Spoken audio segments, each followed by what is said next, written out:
Certain रेस्ट्रिक्सनहरू पनि छ स्प्रिङको डिजाइनको लागि है। अब एउटा मेन रेस्ट्रिक्सन भनेको त स्प्रिङ इन्डेक्समा छ, जुन यो चिज मैले लास्ट क्लासमा पनि भनेको थिएँ। स्प्रिङ इन्डेक्सको भ्यालु चाहिँ अलवेज 4 to 12 को रेन्जमा हामीले लिन्छौँ। अनि यो स्प्रिङ इन्डेक्सको भ्यालु 4 भन्दा कम लियो भने चाहिँ के हुन्छ भन्ने थियौँ हामीले लास्ट क्लासमा, के याद छ? स्प्रिङ इन्डेक्सको भ्यालु 4 भन्दा लेस भयो भने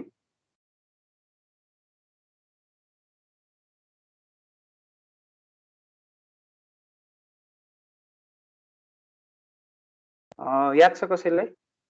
स्प्रिङ इन्डेक्सको भ्यालु 4 भन्दा कम भयो भने के हुन्छ? स्प्रिङ इन्डेक्स भनेको के हो याद छ त? स्प्रिङ इन्डेक्स डायमिटर अफ त्यो पुरै spring by diameter of cross section हो सर। डायमिटर अफ पुरै spring by diameter of cross section हो भनेको यो भनेको वायर डायमिटर र मिन कोइल डायमिटरको, सरी रिभर्स भयो यहाँ।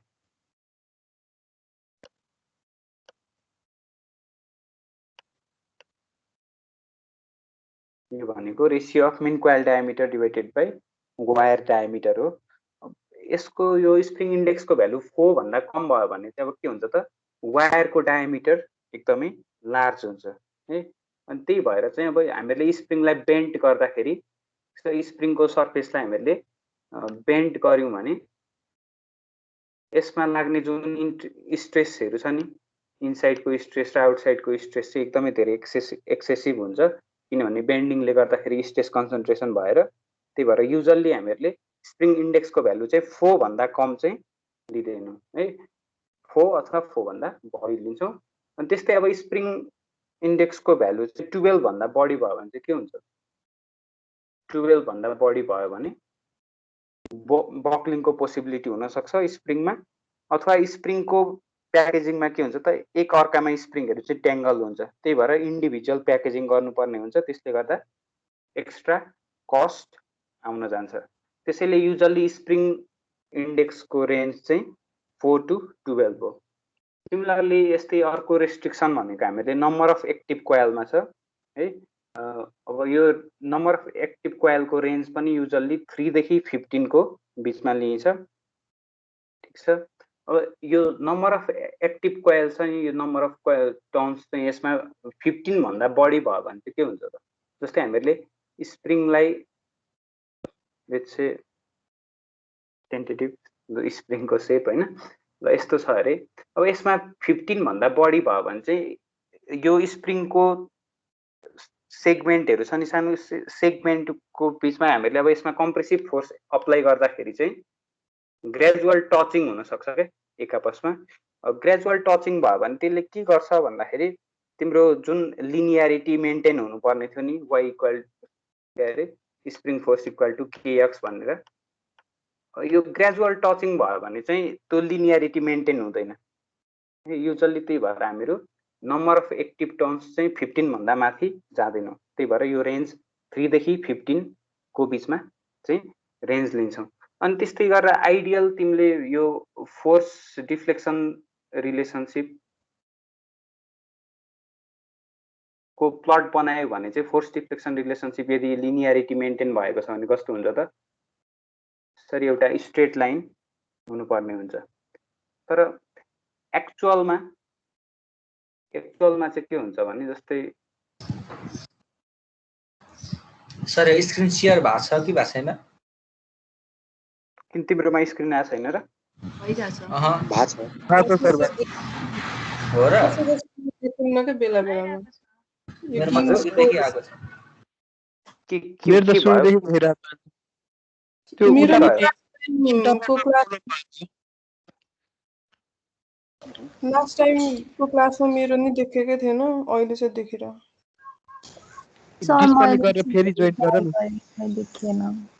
एकपल्ट फेरि इन्ड गरेर फेरि गर्नु त सर गरेको त्यस्तै भएको थियो। अनि होइन तिमीहरूले होइन के सरले नै मिटिङ नै इन्ड गरेर गर्दाखेरि अस्ति भएको थियो कि एकपल्ट, त्यस्तै गर्दाखेरि अब आज थाहा भएन एरर हो कि के भन्छ त्यसलाई। के भयो यो खासमा प्रब्लम? के मैले फेरि रिजोइन गर्नुपर्ने हो?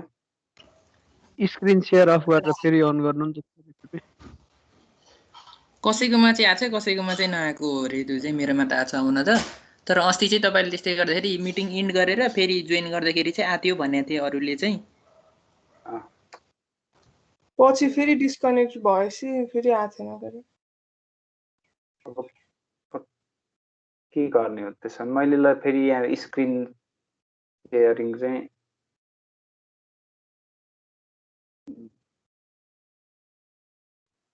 सर स्टप सेयरिङ गरेर फेरि सेयरिङ गर्नुस् न।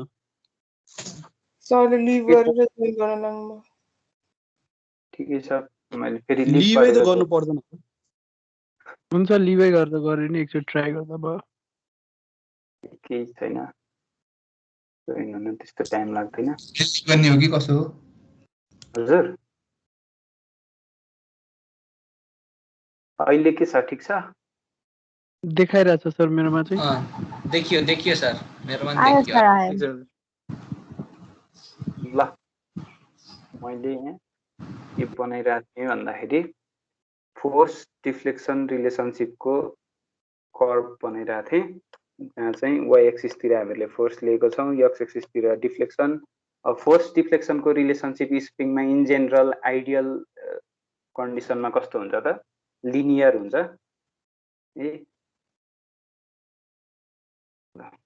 तर यदि एक्सपेरिमेन्टेसन गरेर हेर्ने हो भने चाहिँ तिमीले यो प्लट कसरी बनाइयो भन्दाखेरि यसमा आउने छ नि डाटाहरू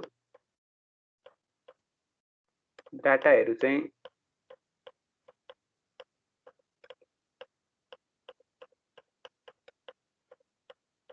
ल एक्सपेरिमेन्टेसन गर्दाखेरि चाहिँ डाटाहरू यसरी आउँछ है। अब यसमा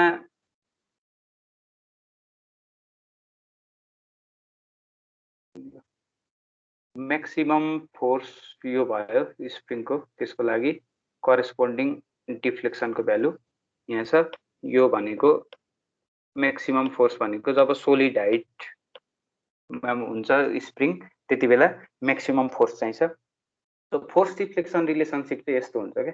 अनि त्यही भएर यो किन यस्तो हुन्छ भन्दाखेरि small amount of force apply गर्दाखेरि डिफ्लेक्सन फोर्स चाहिँ एकदम मिनिमम भएर डिफ्लेक्सन रिप्रोड्युसिबल नहुन सक्छ है।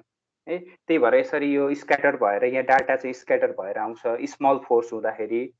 अनि त्यस्तै गरेर एकदम लार्ज फोर्स भयो भने पनि जुन अघि योभन्दा अगाडि मैले यहाँ एक्टिभ टर्न्सको बारेमा भन्दाखेरि भनेको थिएँ नि, त्यो कोइलहरूमा चाहिँ ग्रेजुअल पार्सियल टचिङ हुनसक्छ क्या, पार्सियल्ली टच हुनसक्छ। अनि त्यो पिच चाहिँ जति डिजाइन गरेको त्यो मेन्टेन हुँदैन क्या ग्रेजुअल टचिङ भयो भने। अनि इभन एउटा कोइलमा पनि तिम्रो त्यो पिचको डिस्टेन्स चाहिँ त्यो जति डिजाइन गरेको त्योभन्दा कम भयो भने त्यस पछाडि त्यो लिनियरिटी के हुन्छ त? लिनियरिटी मेन्टेन गर्न सकिँदैन। त्यही भएर युजल्ली स्प्रिङ डिजाइन गर्दाखेरि चाहिँ यो मिडल पोर्सनको 75% रेन्जमा, यो रेन्जमा चाहिँ हामीहरूले स्प्रिङ डिजाइन गर्नुपर्ने हुन्छ। किनभने यो रेन्जमा चाहिँ हामीहरूले इजिली रिप्रोड्युस गर्न सक्छौँ जुन डाटाहरू छ नि। त्यही भएर युजल्ली यो रेन्ज चाहिँ प्रिफर गरिन्छ है त। यसको लागि यहाँ 75% यो कर्भको मिडल 75%को लागि चाहिँ हामीहरूले स्प्रिङलाई डिजाइन गर्छौँ। त्यही भएर स्प्रिङ डिजाइन गर्दाखेरि हामीहरूले कहिले पनि सोलिड हाइट हुने त्यो कन्डिसनको लागि कहिले पनि डिजाइन गरिँदैन क्या। सोलिड हाइट हुने कन्डिसन गर्नको लागि चाहिँ म्याक्सिमम फोर्स छ नि, म्याक्सिमम फोर्स भनेको सधैँ हामीहरूले 7/8 अफ यो फोर्स सोलिड हाइट बनाउनको लागि चाहिने फोर्सको यो फ्र्याक्सनमा चाहिँ म्याक्सिमम फोर्स यतिमा लिमिट गर्छौँ है। त्यही कहिले पनि यो सोलिड हाइटको लागि डिजाइन गरिँदैन। त्यही भएर म्याक्सिमम फोर्स चाहिँ कति लिन्छौँ त? 7/8 अफ फोर्स यो सोलिड हाइट बनाउन चाहिने फोर्सको यो भ्यालुमा लिन्छौँ। ठिक छ। अपरेटिङ फोर्स चाहिँ यतिमा हामीहरूले लिमिट गर्छौँ, यो less than 7/8 of required for solid height. यसरी यसलाई यहाँ लिमिट गर्छौँ। अनि तिमीले यसलाई रिअरेन्ज गर्यौ भने रिअरेन्ज गर्दाखेरि हामीले यसलाई के लेख्न सकिन्छ त? एफएस भनेको चाहिँ 1 + 1/, 7 अफ एफमेक्स भनेर यसरी यसको रिलेसनसिप हामीले डिराइभ गर्न सक्छौँ नि। एफएस इक्वल टु अब जुन 1/7 थियो नि त्यो फ्र्याक्सन, अनि त्यसलाई चाहिँ रिप्रेजेन्ट गर्नको लागि अर्को एउटा टर्मको इन्ट्रोड्युस गर्छौँ जसलाई चाहिँ हामीले फ्र्याक्सनल ओभररन टु क्लोजर भनेर भन्छ। त्यही भएर यो फोर्स पनि के हो त एउटा लिमिटिङ क्राइटेरिया हो हामीले स्प्रिङ डिजाइन गर्दा। अनि त्यही भएर रिकमेन्डेड रेन्ज यो फ्र्याक्सनल ओभररनको रिकमेन्डेड रेन्ज भनेको चाहिँ लेसर इक्वल टु 0.15 हुन्छ। सो द्याट हामीहरूको अपरेटिङ रेन्ज भनेको चाहिँ फोर्स डिफ्लेक्सन कर्भको मिडल 75% मा परोस् भनेर यो भ्यालुहरू हामीहरूले लिन्छौँ। अनि त्यस्तै जेनरली यो सोलिड सेफ प्रोपर्टीको लागि चाहिँ फ्याक्टर अफ सेफ्टी 1.2 भन्दा ग्रेटर अथवा 1.2 सम्म इक्वल लिन्छौँ जेनरली यसको फ्याक्टर अफ सेफ्टी चाहिँ। ठिक छ, यहाँ एनएसले डिनोट गरेको छ यो फ्याक्टर अफ सेफ्टीलाई। एनएसले किन भन्दाखेरि जब चाहिँ तिमीले यो factor of safety corresponding to स्प्रिङलाई हामीले सोलिड स्टेटमा कम्प्रेस गर्दा फोर्ससँग करेस्पोन्डिङ भ्यालु हो यो एनएस है। यो सोलिड लेन्थ बनाउनलाई कम्प्रेस गर्ने फोर्स एफएस भयो। त्यस पछाडि हामीले corresponding value of share stress निकाल्छौँ जुन चाहिँ टाउ एस हैन। टाउ एस निकालेपछि फ्याक्टर अफ सेफ्टी भनेको चाहिँ हाम्रो सेयरिङ यिल्ड स्ट्रेन्थ बाइ यो सेयर स्ट्रेसको भ्यालुले डिभाइड गरेर फ्याक्टर अफ सेफ्टी निकाल्ने हो। त्यही भएर यसको चाहिँ भ्यालु हामीले 1.2 अथवा 1.2 भन्दा ग्रेटरमा लिमिट गर्छौँ। अब यसको यो फ्याक्टर अफ सेफ्टी चाहिँ युजली स्प्रिङको केसमा चाहिँ हामीले अरू केस भन्दा लो भ्यालु लिन्छौँ है। 4 or 5 त्यस्तो लिँदैनौँ यसमा फ्याक्टर अफ सेफ्टी। अब यो चाहिँ हाम्रो लिमिटिङ क्राइटेरियाहरू भयो। यहाँ जति पनि छ यो चाहिँ रेस्ट्रिक्सन हो, हामीले डिजाइन गर्दाखेरि फलो गर्नुपर्ने यो रेस्ट्रिक्सनमा रहेर चाहिँ डिजाइन गर्छौँ हामीले। यो भन्दा अरू रेस्ट्रिक्सन लास्ट क्लास पढेको याद छ भने के छ त, अर्को भनेको बक्लिङको लागि क्रिटिकल डिफ्लेक्सनको भ्यालु हामीले फाइन्ड गर्छौँ। त्यो क्रिटिकल डिफ्लेक्सनको भ्यालु कहिले पनि एक्सिड हुनु हुँदैन है। अब बक्लिङ पनि वान अफ द एउटा इम्पोर्टेन्ट फ्याक्टर नै हो, तर नट एज मच इम्पोर्टेन्ट यो जति पनि अरू फ्याक्टर छ त्यति जस्तो। किनभने बक्लिङको लागि चाहिँ हामीले कसरी टेक केयर गर्न सक्छौँ भने जेनरली कहिलेकाहीँ होलमा स्प्रिङलाई प्लेस गर्नुपर्ने रिक्वायरमेन्ट छ भने होलमा प्लेस गर्यो भने त्यति बेला पनि स्प्रिङलाई स्टेबल बनाउन सकिन्छ, अथवा आइदर त्यहाँ मेन रेल युज गरेर पनि स्प्रिङलाई स्टेबल बनाउन सकिन्छ। त्यही भएर चाहिँ जेनरली अब यो भयो, प्लस हामीहरूले बक्लिङको लागि पनि चेक चाहिँ गर्छौँ है त डिजाइन गर्दाखेरि। अब यो लिमिटिङ क्राइटेरियाहरू यति थाहा भयो भने अब यस पछाडि हामी सरी यहाँ अर्को पनि छ एउटा फिगर अफ मेरिट भन्ने। फिगर अफ मेरिट भनेको कहिले सुन्या छ?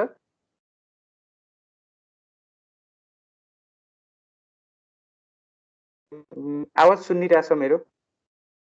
सुने छैन सर, आवाज अझै सुने छैन? आवाज चाहिँ सुनेछ, त्यो वर्ड चाहिँ सुनेन।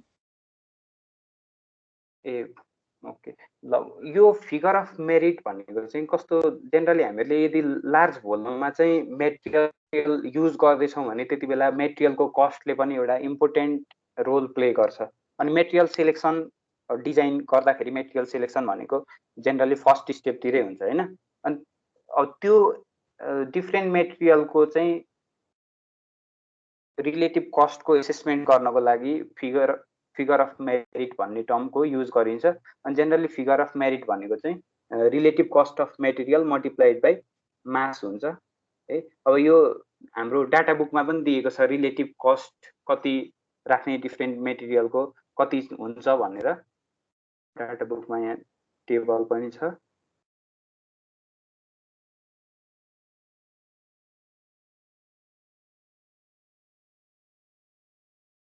ल्यागिङ भइरहेछ मेरो स्क्रिन नै।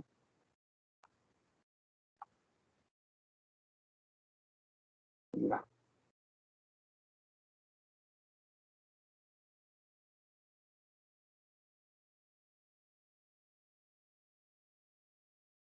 लास्ट कोलमको भ्यालु देखिरहेको छ नि हैन, यहाँ चाहिँ रिलेटिभ कस्ट अफ वायर भनेर यसरी दिएको छ, यहाँबाट पनि हामीहरूले गर्न सक्छौँ।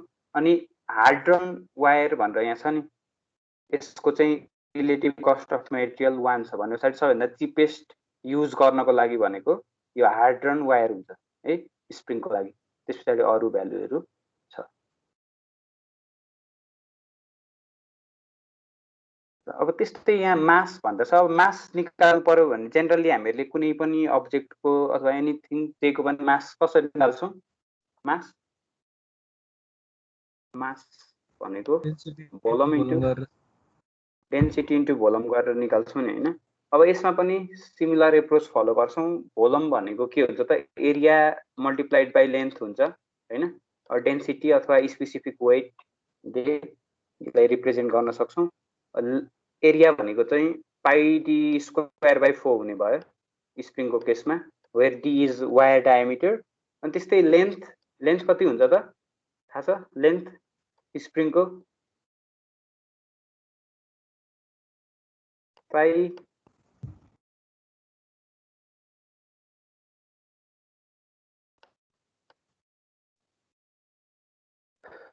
D total number of coil. अनि सानो सानो रिङ हुन्छ, त्यो रिङलाई स्ट्रेच गर्दाखेरि पाई डी एनटी गरेर राख्नु पर्यो नि हैन। पाई डीले भनेको एउटा कोइलको लेन्थ दिन्छ। अब त्यहाँ भनेको टोटल एन नम्बर अफ कोइल छ भने एनटी है, टोटल नम्बर अफ कोइलको। अब कस्टको लागि त पुरै एक्टिभ कोइल कन्सिडर गरेर भएन, टोटल नम्बर अफ कोइल नै कन्सिडर गर्नु पर्यो नि हैन। त्यही भएर चाहिँ यसरी हामीहरूले फिगर अफ मेरिट डिटरमाइन गर्न सक्छौँ है। ल अब यो रेस्ट्रिक्सनहरू हामीहरूलाई थाहा भयो भने अब यस पछाडि हामीहरूले एक्चुअल डिजाइनको प्रब्लम लिन्छौँ है। डिजाइन गर्नुपर्ने अब यो डिजाइनको प्रब्लममा चाहिँ कस्तो छ भन्दाखेरि त्यो भेरिएसनहरू पनि यहाँ गर्नुपर्ने छ। त्यही भएर यो प्रब्लममा मैले लिएको यो चाहिँ 11th एडिसनबाट हो सिग्लेको बुकको। यसमा चाहिँ के भनेको छ भने starting with the spring index of C = 10 design a compression coil spring of 302 stainless wire with squared inch है। इन्ड स्पेसिफाई गरेको छ। लास्ट क्लासमा हामीले पढेको थियौँ डिफ्रेन्ट टाइप्स अफ इन्डहरू। The spring is to deflect y = 50 mm for an applied force of 90 newton and solid when y is equal to 60 mm भन्नु पछाडि सोलिड हुँदाखेरि हुने डिफ्लेक्सनको भ्यालु दिएको छ। अनि corresponding force 90 newton force apply गर्दाखेरि चाहिँ स्प्रिङमा डिफ्लेक्सन 50 mm आउँछ भनेर पनि यहाँ दिएको छ। At closure use the design factor of 1.2 guarding against the yielding. Select the smallest diameter of the wire. यहाँ दिएको रेन्जमा अब smallest diameter of wire select गर्नु। where the wire diameters are available in 0.2 mm increments between 0.2 to 3.2. For the design, specify wire diameter inside and outside diameters of the coil, the spring rate, the total number of coils, free length of the spring, final factor of safety, and stability condition भनेर भनिरहेको छ है। ल अब यसमा हामीलाई एउटा easy चाहिँ केले बनाइदियो भन्दाखेरि स्प्रिङ इन्डेक्सको भ्यालु यहाँ स्पेसिफाई गरिदिएको छ। ठिक छ, स्प्रिङ इन्डेक्सको भ्यालु हामीहरूले 10 लिन सक्यौँ है। अनि त्यस्तै मेटेरियल हामीहरूलाई थाहा छ। मेटेरियल कुनको लिने भन्दाखेरि 302 स्टेनलेस स्टिल यो मेटेरियल लिनु पर्यो है। इन्ड स्क्वायर्ड इन्ड छ भनेर स्क्वायर इन्ड भनेर दिएको छ। स्क्वायर इन्ड भनेको लास्ट क्लासमा पनि हेरेको थियौँ। स्क्वायर इन्ड कस्तो खालको हुन्थ्यो त? लास्टको कोइललाई चाहिँ हामीले लास्टको कोइलको हेलिक्स एङ्गललाई चाहिँ हामीले के गर्छौँ त? पुरै स्ट्रेट बनाउँछौँ है। स्क्वायर्ड इन्डमा चाहिँ ल्याग भइरहेको छ स्क्रिन। ल यो चाहिँ के भयो त? स्क्वायर इन्ड कन्डिसन यस्तो खालको हुने भयो है। सी को भ्यालु लिमिट गरिदिइहाल्यो, भ्यालु सी को 10 छ। ल अब हामीले यो अगाडि पढ्यौँ नि हैन, डिजाइन क्राइटेरियाहरू के दिएको छ, रेस्ट्रिक्सनहरू। रेस्ट्रिक्सनमा अब हामीले डिजाइन गर्न प्रोसिड गर्नुभन्दा अगाडि भनेको यहाँ यो अगाडि पढेको रेस्ट्रिक्सनहरू के छ त? एउटा भनेको कोइल यो स्प्रिङ इन्डेक्सको भ्यालु 4 to 12 को बिचमा हुनुपर्छ, जुन चाहिँ हामीलाई अलरेडी क्वेसनले 10 भनेर स्पेसिफाई गरिदियो। अब त्यो रेस्ट्रिक्सनको केही मतलब भएन है, किनभने 10 भनेर स्प्रिङ इन्डेक्सको भ्यालु हामीलाई थाहा छ।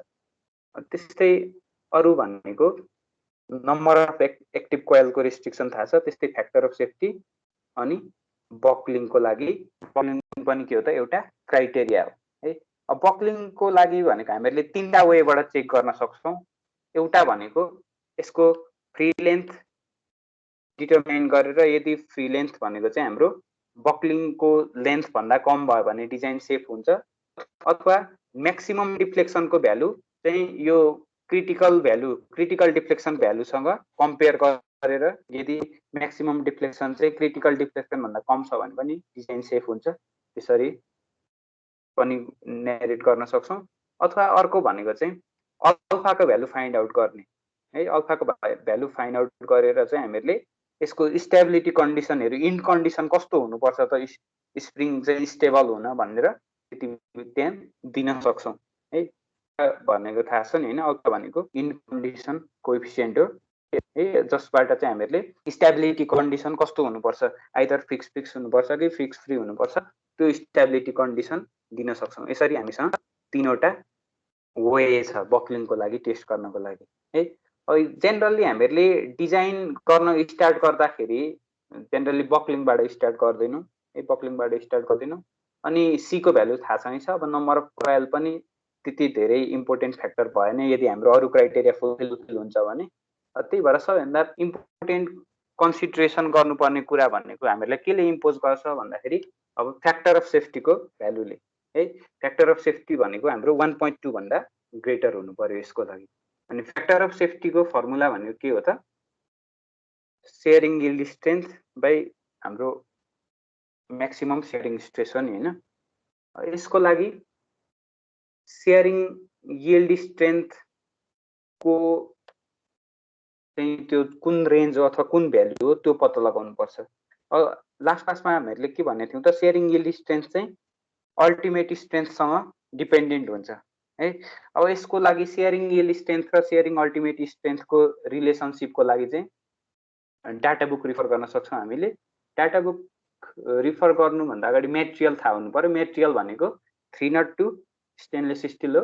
त्यही भएर यसको यहाँ टेबल नम्बर 7.6 मा देखाइएको छ। टेबल नम्बर 7.6 मा हेऱ्यौँ भने स्टेनलेस स्टिलको लागि है, अब यो बिफोर प्रिसेट अथवा बिफोर सेट रिमुभल भनेको छ। बिफोर सेट रिमुभल यो पर्सेन्टेज अफ टेन्साइल स्ट्रेन्थ भनेको कति पर्सेन्ट हुँदो रहेछ त सेयरिङ यील्ड स्ट्रेन्थ, यसको लागि 35% हुँदो रहेछ। त्यही भएर चाहिँ यहाँ सेयरिङ यील्ड स्ट्रेन्थलाई हामीहरूले स्टेनलेस स्टिलको लागि 0.35 SUT भनेर यसलाई यहाँ रिलेट गर्न सक्छौँ।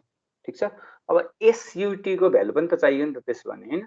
SUT को लागि SUT भनेको यहाँ केले दिन्छ त, लास्ट क्लासमा मेटेरियल प्रोपर्टीमा पढेको थियौँ नि हामीहरूले। यो भनेको A by D power n, किनभने हाम्रो यो अल्टिमेट टेन्साइल स्ट्रेन्थ र डायमिटरको चाहिँ लग प्लट बनायो भने स्ट्रेट लाइन हुन्थ्यो, त्यहाँबाट हामीले यो रिलेसन डिराइभ गरेको थियौँ। अब यहाँ चाहिँ A भनेको इन्टरसेप्ट हो, M भनेको एक्सपोनेन्ट भइहाल्यो, D भनेको diameter of the wire.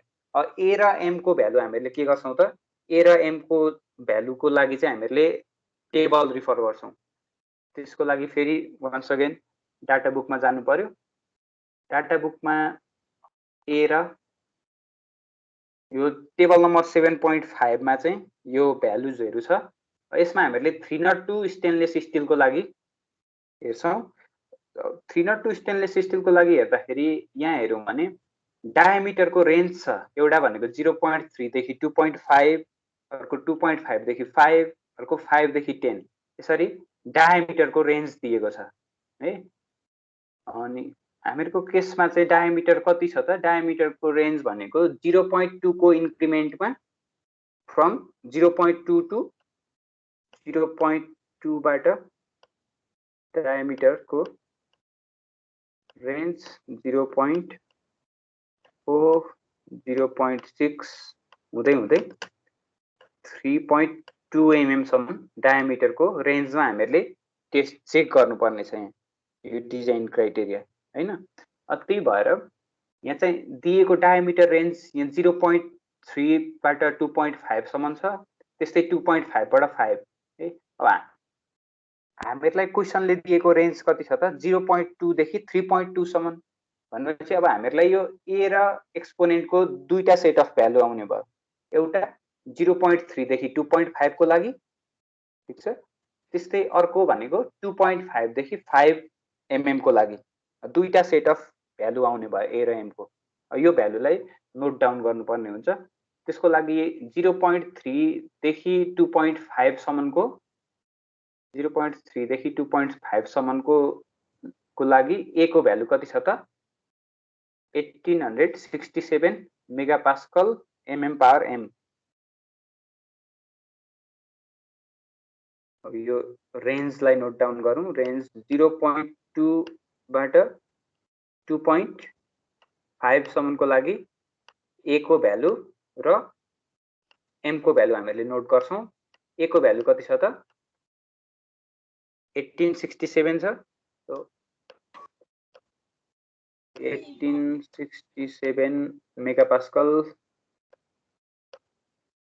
Multiplied by mm को पावर m। त्यस्तै एक्सपोनेन्ट 0.146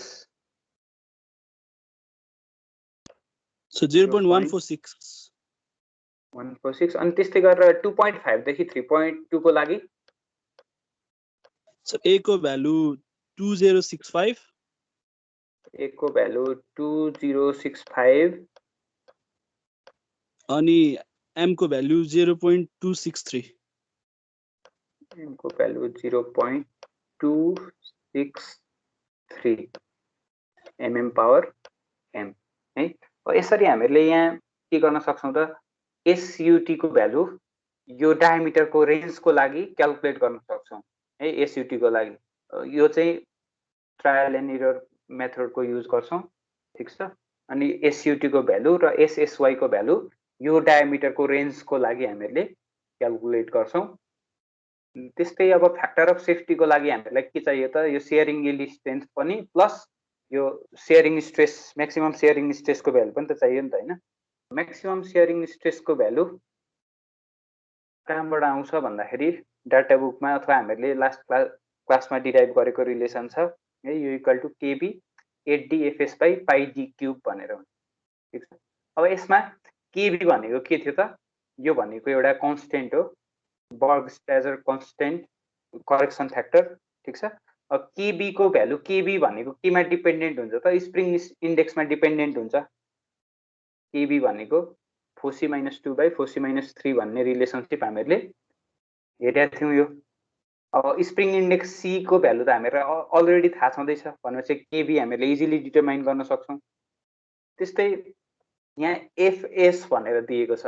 एफएस भनेको के हो त म्याक्सिमम फोर्स सोलिड स्प्रिङलाई सोलिड हाइटसम्म कम्प्रेस गर्नको लागि चाहिने फोर्स भनेको एफएस हो है। अब स्प्रिङलाई सोलिड हाइटसम्म कम्प्रेस गर्न यो फोर्स चाहिन्छ भने एफएस भनेको हामीले कसरी रिलेट गर्न सक्छौं त FS is equal to deflection times यो spring constant times maximum deflection हो है। अब यसमा हामीलाई के को भ्यालु पनि चाहियो अनि म्याक्सिमम डिफ्लेक्सनको भ्यालु पनि चाहियो। म्याक्सिमम डिफ्लेक्सनको भ्यालु यहाँ दिएको छ, ठीक छ। अब के को भ्यालुको लागि हामीले के को भ्यालु कसरी निकाल्न सक्छौं होला स्प्रिङ रेट के को भ्यालु यहाँ क्वेसनमा भनेको छ spring is to deflect 50 mm for an applied force of 90 newton भनेपछि यो डिफ्लेक्सन र फोर्स को यो रिलेसनशिपबाट हामीले के को भ्यालु निकाल्न सक्छौं। अब के इक्वल टु के हुन्छ त फोर्स डिवाइडेड बाइ डिफ्लेक्सन हुने भयो। फोर्स कति दिएको छ 90 न्युटन डिवाइडेड बाइ 50 mm अथवा 50 मिटर। यो क्याल्कुलेट गर्दाखेरि कति आउँछ त 1800 न्युटन के रे newton per mm per metre newton per newton per metre यो के को भ्यालु पनि हामीले निकाल्यौं हैन। अब यहाँ यो के को भ्यालु पनि भयो भने यसबाट हामीले के गर्न सक्छौं त टाउ एस को पनि यो डिफरेन्ट डायामिटरको लागि टाउ एस को भ्यालु पनि निकाल्न सक्छौं नि हैन। डायामिटरको त हामीसँग रेन्ज छ, टाउ एस को भ्यालु डिफरेन्ट डायामिटरको लागि टाउ एस को भ्यालु पनि निकाल्न सकिने भयो। अनि डिफरेन्ट यो डायामिटरको लागि सेयरिङ यील्ड स्ट्रेन्थ को भ्यालु पनि निकाल्न सकिने भयो। त्यो भन्ने त्यसबाट फ्याक्टर अफ सेफ्टी को भ्यालु निकाल्न सकिन्छ। अब यो डिफरेन्ट डायामिटरको रेन्जको लागि हामीले फ्याक्टर अफ सेफ्टी को भ्यालु हेर्छौं पहिला, अनि कुन डायामिटरको रेन्जबाट चाहिँ फ्याक्टर अफ सेफ्टी सेटिस्फाई हुन्छ अथवा फ्याक्टर अफ सेफ्टी को लागि क्राइटेरिया अलरेडी हामीसँग छँदैछ 1.2 भन्दा ग्रेटर हुनु पर्यो। अनि त्यही भएर यहाँ के भनेको छ क्वेशनले भन्दा स्मलेस्ट डायामिटर अफ वायर, यो ट्रायल एन्ड इररमा हामीले 0.2 बाट चाहिँ इटरेसन परफर्म गर्छौं, अनि कुन डायामिटरको भ्यालुमा चाहिँ यो सेटिस्फाई हुन्छ त्यस बल्ल अनि त्यसपछि यो भन्दा अरु क्राइटेरियाको लागि त्यसपछि मात्रै प्रोसिड गर्छौं के है। त्यही भएर यो ह्यान्ड क्याल्कुलेसन गर्न एकदमै टिडियस हुन्छ। त्यसैले आइदर म्याटल्याब अथवा एक्सलबाट यो क्याल्कुलेसन परफर्म गर्न सक्छौं। त्यसको लागि मैले एक्सलबाट परफर्म गरेर देखाउँछु है।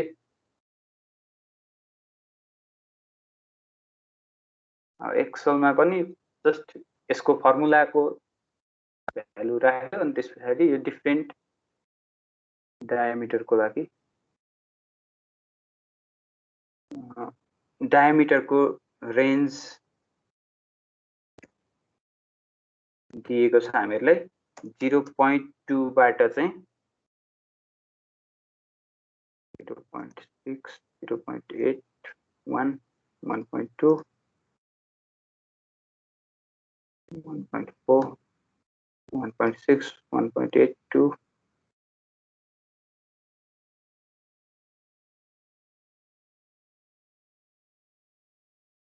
3 3.2 3.2 सम्म हुने हैन हो। अब त्यसो भने यसबाट क्यापिटल डी को भ्यालु निकाल्न सकिन्छ।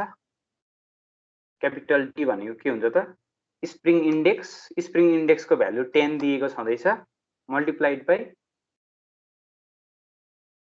डी सर, सानो डी स्मल डी गर्यो भने यो भ्यालु मिन कोइल डायामिटर को भ्यालु आउँछ है। अनि त्यस्तै गरेर एसयुटी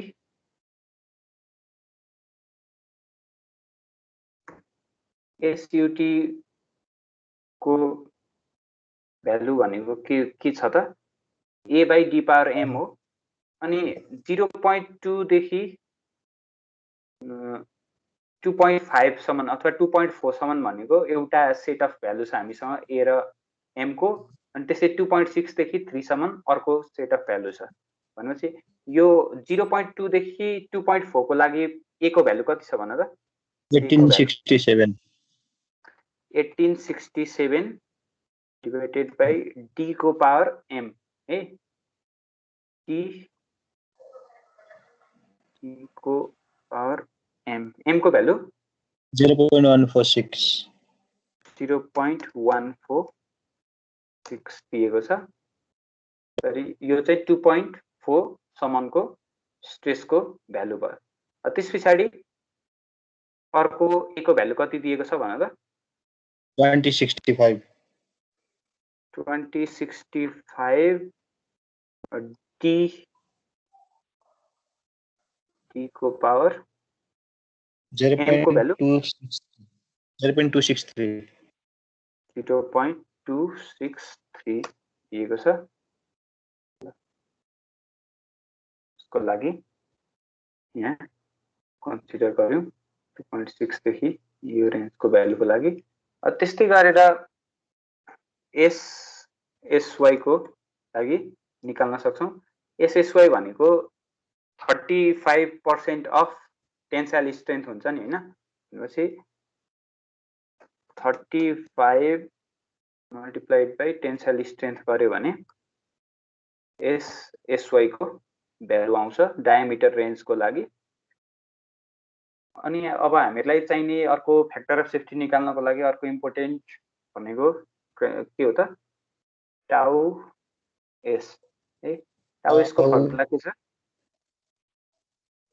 टाउ एस ल टाउ एस को लागि चाहिँ अब केबी को भ्यालु डिटरमाइन गर्नु पर्यो पहिला केबी को भ्यालु कति हुन्छ सी को भ्यालु 10 राख्यो भने 42 डिवाइडेड बाइ 37 गर्दा कति हुन्छ 1.135 आउँछ सर 1.135 आउँछ है अनि 8 छ यो कन्स्टेन्ट भइहाल्यो डी ल एफएस को भ्यालु निकाल्नु पर्ने भयो नि त यहाँ एफएस 108 न्युटन अनि पाई छँदैछ डी सबै कन्स्टेन्ट भयो नि हैन अब यही कन्स्टेन्टको भ्यालुहरु यहाँ सब्स्टिट्युट गर्छौं है त 1.135 टाइम्स 8 टाउ यसको लागि 1.135 times 8 times diameter times 108 force हैन यो टोटल डिवाइडेड बाइ के हो त divided by pi d cube small d cube pi small d को cube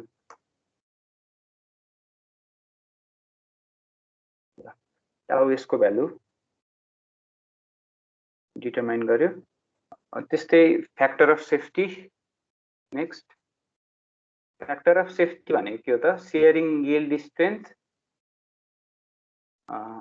by tau s shearing yield strength divided by tau s ल 0.01 ल फ्याक्टर अफ सेफ्टी भनेको हाम्रो के हुनु पर्यो त 1.2 भन्दा ग्रेटर हुनु पर्यो र सबैभन्दा स्मलेस्ट डायमिटरमा 1.2 भन्दा ग्रेटर कुन रेन्जमा आयो त 2.6 को यो भ्यालुमा चाहिँ 1.2 भन्दा ग्रेटर फ्याक्टर अफ सेफ्टी यहाँबाट अब्टेन भयो है यो भन्दा स्मलेस्ट डायमिटर त कुनै सेटिस्फाई नै गरेन अब यसको लागि अरु क्राइटेरिया चेक गर्नै परेन हामीले है यहाँ भन्दा 2.6 2.8 त्यो भ्यालुले हो सेटिस्फाई गरेको यसमा पनि हामीहरुलाई क्वेशनले के भनिराखेको छ भने select the smallest diameter of the wire भनिराखेको छ त्यही भएर यो सेटिस्फाई गर्ने रेन्जको स्मलेस्ट डायमिटर कुन छ त 2.6 छ अनि for the design specify wire diameter inside outside diameter spring rate total number of coil free length final factor of safety stability condition भनेर यो दिइराखेको छ अब यसको लागि अरु फ्याक्टर के चेक गर्न आवश्यक भएन किनभने यो कन्डिसन यहाँ सेटिस्फाई भयो यो स्पेसिफिक वायरको लागि चाहिँ अब अरु कन्डिसनहरु हामीले चेक गर्न सक्छौं है स्टेबिलिटी कन्डिसन अनि नम्बर अफ कोइल्स देखि लिएर सबै कुराहरु यहाँबाट चेक गर्छौं यसको लागि number of active coil check गर्छौं नम्बर अफ एक्टिभ कोइल को रिलेसन भनेको के छ त total number of active coils को लागि स्प्रिङ रेट को रिलेसन युज गर्न सक्छौं स्प्रिङ रेट भनेको यहाँ डाटा बुक को फर्मुला नम्बर 7.5 मा छ k equal to d power 4g by 8 d cube n भनेर दिएको छ where n is number of active coil है अब हामीले चाहिँ n को लागि हामी चाहिँ इन्ट्रेस्टेड n को भ्यालु को लागि हो भने अब यसलाई n को टर्ममा लेख्नु पर्यो भने d power 4g by 8 d cube k लेख्न सक्ने रहेछौं है नम्बर अफ एक्टिभ कोइल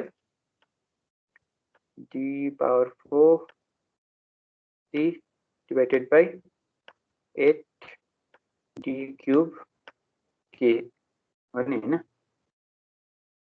ल यो भ्यालु छ अब यसमा g भनेर आयो मोडुलस अफ रिजिडिटी अब मोडुलस अफ रिजिडिटी को लागि फेरि टेबलमा हामीले यहाँ हेर्छौं इलास्टिक कन्स्टेन्ट को भ्यालुहरु दिएको छ डिफरेन्ट स्प्रिङ मेटेरियल को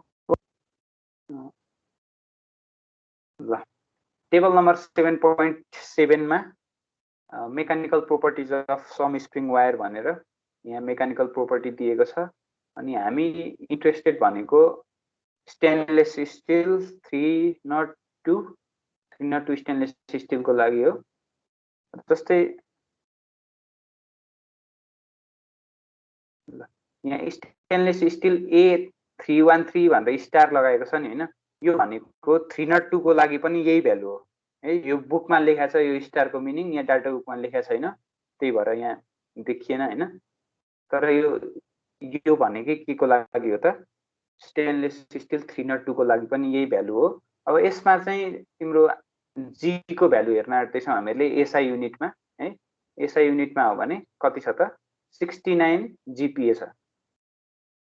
ठीक छ, 69 जीपीए दिएको छ। अब यसको यहाँ भ्यालु हामीले 69 के को भ्यालु हामीले के को युनिट न्युटन पर मिटरमा निकालिसकेका छौँ भनेपछि अब यसलाई पनि हामीले पास्कलमा कन्भर्ट गर्छौँ, त्यस्तै डी र डीलाई पनि मिटरमा कन्भर्ट गरेर राख्छौँ है त।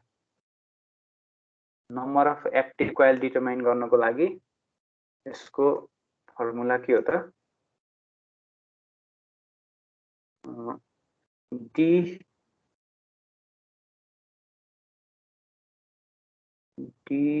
बाई 1000 गर्नु पर्यो मिटरमा लानको लागि।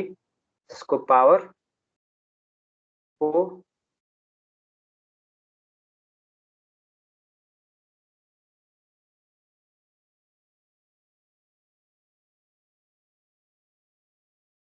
टाइम्स के हो त, डी टाइम्स जी। जी भनेको कति दिएको छ, 69 gigapascal. 69 gigapascal 69 1 2 3 4 5 6 9 69 gigapascal.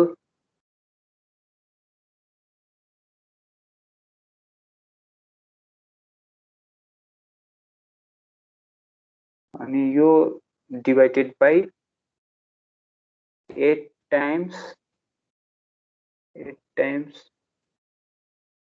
Capital D divided by 1000 को पावर कैपिटल डी को क्यूब मल्टिप्लाइड बाई अब के को भ्यालु भनेको कति आछ त 1800 हो है।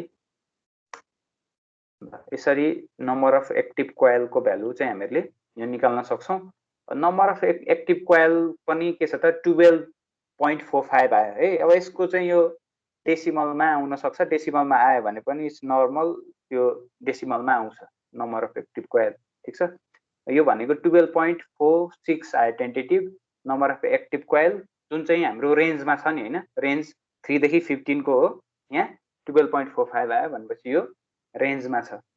यसै गरेर total number of coil in condition अनुसारले हुन्छ total number of coil. Total number of coil अब यसमा स्क्वायर्ड इन भनेर दिएको छ। स्क्वायर इनको लागि फेरि फर्मुला हेर्नु पर्यो डाटा बुकमा। स्क्वायर इनको लागि NA DNA plus diameter times total, sorry NA total कोइलको कुरा भयो नि, एनए प्लस 2 भनेपछि एनए प्लस 2 भ्यालु राख्यो भने टोटल नम्बर अफ कोइल आउँछ। त्यस्तै हामीलाई total number of coil free length पनि निकाल्नु पर्ने छ। फ्री लेन्थ निकाल्नको लागि पहिला सोलिड लेन्थ चाहियो। सोलिड लेन्थ, यसको सोलिड लेन्थ कति छ त टेबलमा, सोलिड लेन्थ भनेको डी टाइम्स एनटी प्लस 1 हो है। त्यसको लागि diameter times total number of coil plus 1 गर्यो भने सोलिड लेन्थ आयो। अब सोलिड लेन्थ आयो भने फ्री लेन्थ कसरी निकाल्न सक्छौं त हामीले,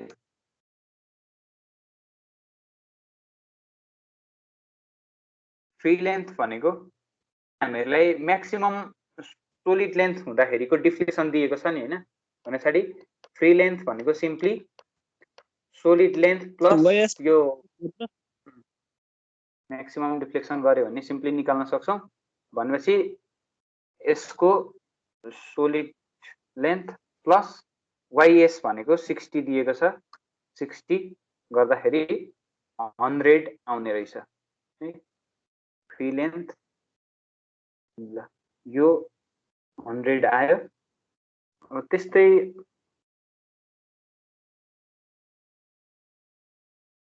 नेक्स्ट स्टेबिलिटीको लागि स्टेबिलिटी कन्डिसनको लागि चेक गर्छौं हामीले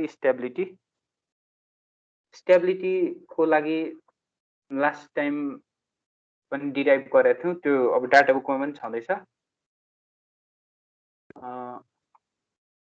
कति दिएको छ त free length must be less than 2.63 हुनु पर्यो अब हामीलाई चाहिँ यहाँ क्वेशनले के भनेको छ त स्टेबिलिटी कन्डिसन कस्तो हुनुपर्छ भनेर राखेको छ त्यही भएर स्टेबिलिटी कन्डिसनको लागि चाहिँ हामीले यो अल्फाको रेन्ज अल्फाको लागि भ्यालु निकाल्छौं है त अल्फाको निकाल्नु पर्यो भने जस्तै यहाँ के भनेको छ त free length must be less than 2.63 time ratio of mean coil diameter divided by alpha भनेर यो रिलेसनशिप छ अब अल्फाको लागि हामीले फाइन्ड गर्न खोज्दै छौं भने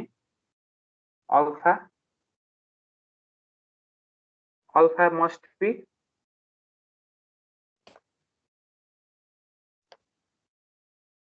लेस देन हामीले के गर्न सक्छौं त 2.63 ratio of diameter by free length गरेर स्टेबिलिटी कन्डिसन निकाल्न सक्छौं भनेपछि अल्फाको लागि यो अल्फा भयो 2.63 टाइम्स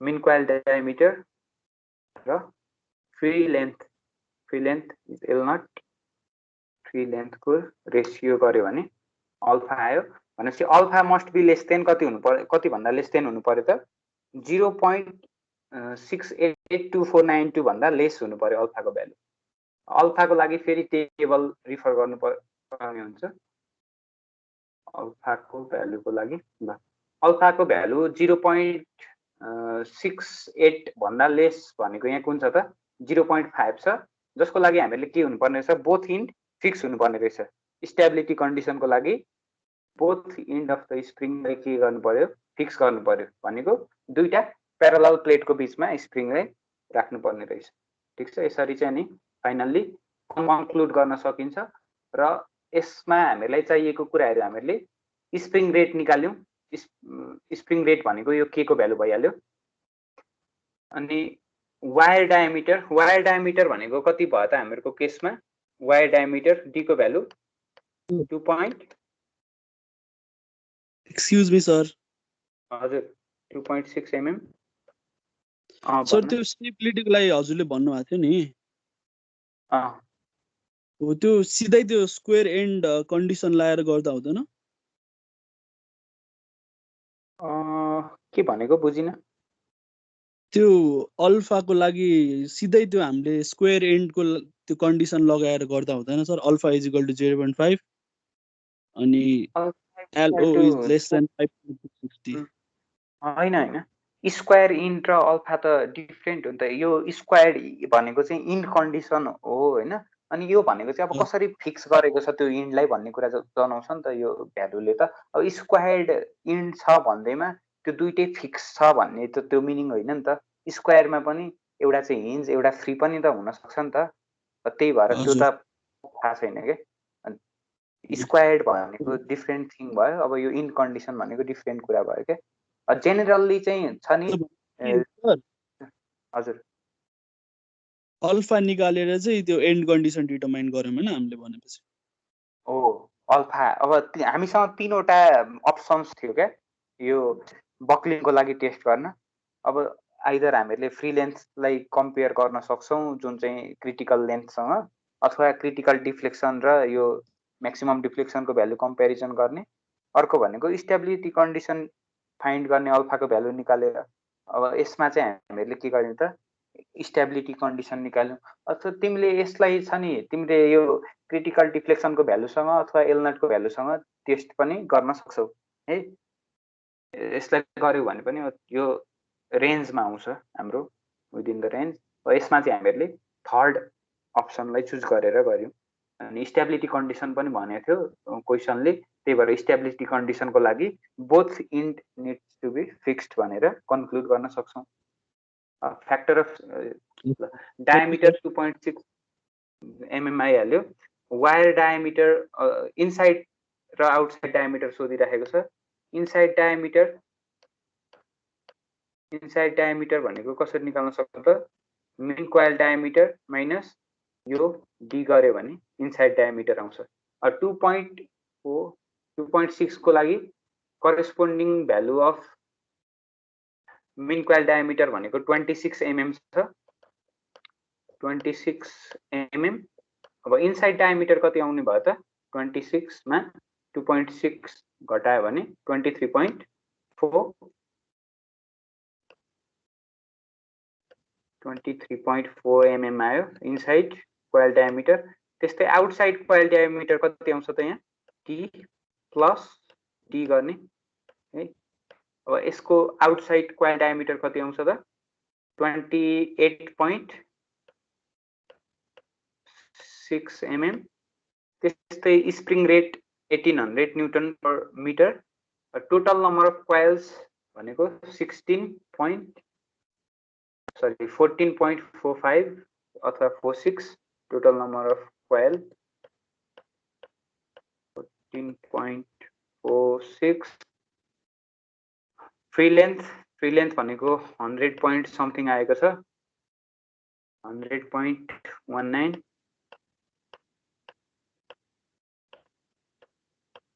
त्यस्तै फाइनल फ्याक्टर अफ सेफ्टीको भ्यालु कति आयो त 1.222।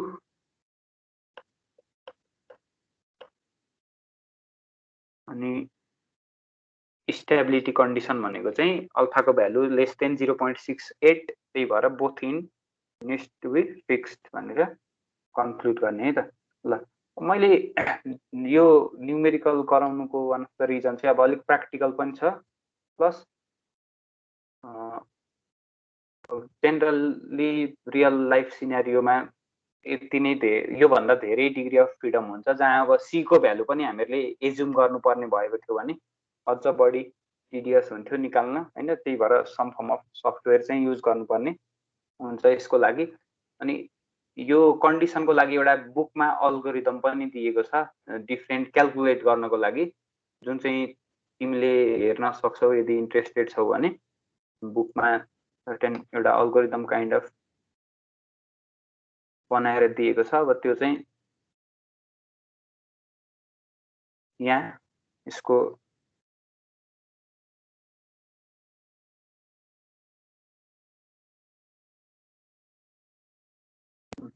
यो हो है। यसमा पनि त्यही हो, डिफरेन्ट चिज अझ बढी धेरै एजम्सन गर्नुपर्ने भयो भने चाहिँ उसले अल्फा र बिटा भनेर यसरी कन्स्टेन्टहरूलाई चाहिँ डिफरेन्ट कन्स्टेन्ट भ्यालु हुने टर्म्सहरूलाई यसरी सम गरेर यो यहाँ देखाइएको छ, यसलाई हेर्न सक्छौ। जेनरली अब यस्तो प्रब्लमहरू एक्जाममा आयो भने चाहिँ वान इटरेसन पर्फर्म गर्दाखेरि मिल्ने खालको अथवा त्यस्तो खालको जेनरली आउनुपर्ने हुन्छ है। यो डिफरेन्ट कुराहरू भयो। अब यस्तै यो चाहिँ अब स्ट्याटिक लोडिङ कन्डिसनको लागि थियो। फ्याटिकमा गइयो भने फ्याटिकको लागि बेसिक कुरा यो निकाल्नुपर्ने कुराहरू भनेको यो त भइहाल्छ, प्लस एडिसनल कुराहरू त्यहाँ फ्लक्चुएटिङ लोडको कुराहरू आउँछ। अब त्यसको लागि यस पछाडि हामीहरूले यहाँ हेर्छौँ।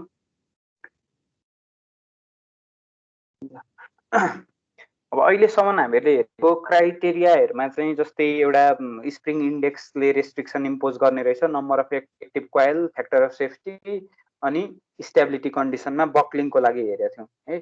त्योभन्दा अझै यदि स्प्रिङ चाहिँ फ्लक्चुएटिङ लोडमा सब्जेक्टेड भएको छ, जेनरली स्प्रिङमा लाग्ने लोड भनेको अब फ्लक्चुएटिङ नै हुन्छ। त्यसमा पनि नम्बर अफ साइकलमा डिपेन्डेन्ट भएर चाहिँ हामीहरूले क्लासिफाई गर्ने हो हैन। त्यो हिसाबले चाहिँ यदि स्प्रिङमा अर्को एउटा इम्पोर्टेन्ट रेस्ट्रिक्सन इम्पोज गर्ने प्यारामिटर भनेको चाहिँ सर्ज अथवा सर्जिङ अफ द स्प्रिङ भन्ने छ नेक्स्ट टपिक। त्यसको बारेमा अब हामीले हेर्छौँ। सर्जिङ भनेको यसको कन्सेप्ट बुझ्नको लागि चाहिँ एउटा एक्जाम्पल के को लिन सक्छौँ भने जेनरली स्विमिङ पुलमा हामीहरूले कुनै एउटा पोइन्टमा डिस्टर्बेन्स क्रिएट गऱ्यौँ भने के हुन्छ, त्यहाँबाट वेभहरू इनिसिएट भएर वेभ फर्म हुन्छ। वेभहरू चाहिँ ट्राभल गर्न थाल्छ अर्को इन्डसम्म हैन, अनि फेरि अर्को इन्डबाट फेरि ब्याक भएर आउँछ। त्यो प्रोसेस भनेको अन्टिल त्यो वेभ चाहिँ टोटल्ली ड्याम्प हुँदैन त्यतिन्जेलसम्म के हुन्छ, त्यो वेभहरू ब्याक एन्ड फोर्थ यताउता घुमिरहन्छ नि हैन। अब सेम केस चाहिँ यो स्प्रिङमा पनि अप्लाई हुन्छ। यदि तिमीले स्प्रिङको कुनै एउटा फ्री इन्डमा सर्टेन कम्प्रेसिभ फोर्स थियो भने त्यो वेभ त्यहाँबाट ट्रान्सफर हुन्छ अनि फेरि रिटर्न ब्याक आउँछ अन्टिल फाइनल्ली ड्याम्प नहुन्जेलसम्म चाहिँ के हुन्छ त, त्यो ब्याक एन्ड फोर्थ वेभहरू यताउता गरि नै रहन्छ है। त्यसले गर्दाखेरि यदि हामीले दिएको एक्साइटेसन फोर्सको फ्रिक्वेन्सी चाहिँ त्यो स्प्रिङ मेटेरियलको नेचुरल फ्रिक्वेन्सीसँग म्याच भयो भने रिजोनेन्स क्रिएट हुन्छ त्यहाँ है। रिजोनेन्सको इफेक्ट भनेको क्याटास्ट्रोफिक हुनसक्छ। त्यही भएर त्यसलाई नि चाहिँ के भन्छ त, सर्जिङ भनेर भन्छ है। यदि वान इन्डलाई चाहिँ फ्ल्याट सर्फेसमा राख्यो अनि अर्को इन्डलाई डिस्टर्ब गर्यो भने त्यो ब्याक एन्ड फोर्थ कुद्छ वेभ, त्यसैलाई स्प्रिङ सर्ज भनेर भनिन्छ। हेलिकल स्प्रिङको जहाँ चाहिँ रेसिप्रोकेटिङ मोसन चाहिन्छ हैन, त्यति बेला भनेको डिजाइनरले चाहिँ यो रिजोनेन्स नहुने गरेर डिजाइन गर्नुपर्ने हुन्छ। जस्तै ऱ्यापिड रेसिप्रोकेटिङ मोसनमा युज हुने भनेको त स्प्रिङको भाल्भ स्प्रिङहरू है। भाल्भ स्प्रिङ जुन इन एन्ड आउट गर्नको लागि लाइक 1000 टाइम्स चाहिँ तिम्रो 1 मिनटमा त्यति कम्प्रेसन अथवा त्यो लेभलको रेसिप्रोकेटिङ मोसन चाहिँ यसले हान्नुपर्ने हुन्छ। अनि त्यति बेला चाहिँ यदि सर्टेन फ्लक्चुएसन भयो भने के हुन्छ त, फ्लक्चुएसन भयो भने त्यहाँ वेभहरू travel back and forth travel गर्न थाल्छ है। अनि मेटेरियललाई हामीले यसरी डिजाइन गर्नुपर्छ कि त्यो एक्साइटेसन फोर्सको फ्रिक्वेन्सी चाहिँ नेचुरल फ्रिक्वेन्सी अफ द स्प्रिङसँग कहिले पनि म्याच हुन भएन है। त्यसको लागि कसरी त्यसलाई कन्ट्रोल गर्ने भन्दाखेरि डाइमेन्सनलाई कन्ट्रोल गर्न सक्यो है। अनि त्यस्तै गरेर अब इन कन्डिसनको पनि इफेक्ट हुन्छ नेचुरल फ्रिक्वेन्सीमा। नट ओन्ली मेटेरियल प्रोपर्टीमा मात्रै डिपेन्डेन्ट हुँदैन नेचुरल फ्रिक्वेन्सी, इन कन्डिसनमा पनि डिपेन्ड गर्छ है त स्प्रिङको लागि चाहिँ। अब यो नेचुरल फ्रिक्वेन्सीको एक्सप्रेसन चाहिँ 1.5 ल्याग भएर बस्छ फेरि स्प्रिङ।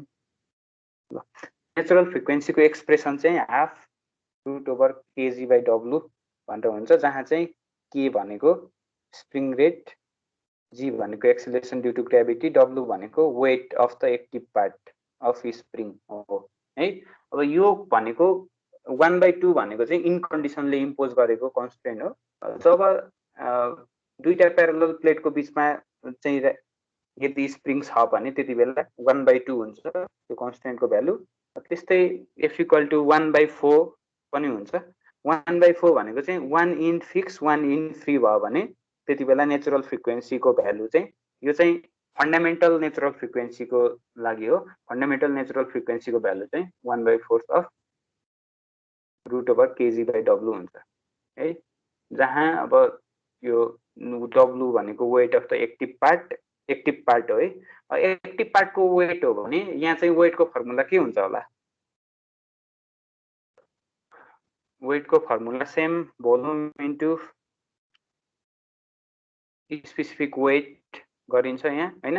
स्पेसिफिक यो एरिया मल्टिप्लाइड बाइ लेन्थ भयो। लेन्थमा अघि हामीले एन्टी कस्टको लागि टोटल कन्सिडर गरेको थियौँ भने यहाँ चाहिँ weight of the active part, किनभने सर्जिङ स्प्रिङमा सर्जिङ हुँदाखेरि त्यो जुन चाहिँ हामीले फिक्स गरे कोइल चाहिँ त्यहाँ पार्टिसिपेट गर्दैन। त्यही भएर एक्टिभ पार्टको वेट मात्रै लिनको लागि चाहिँ यहाँ के छ त एनए भनेर भ्यालु एनए को भ्यालु सब्स्टिट्युट गर्यो है।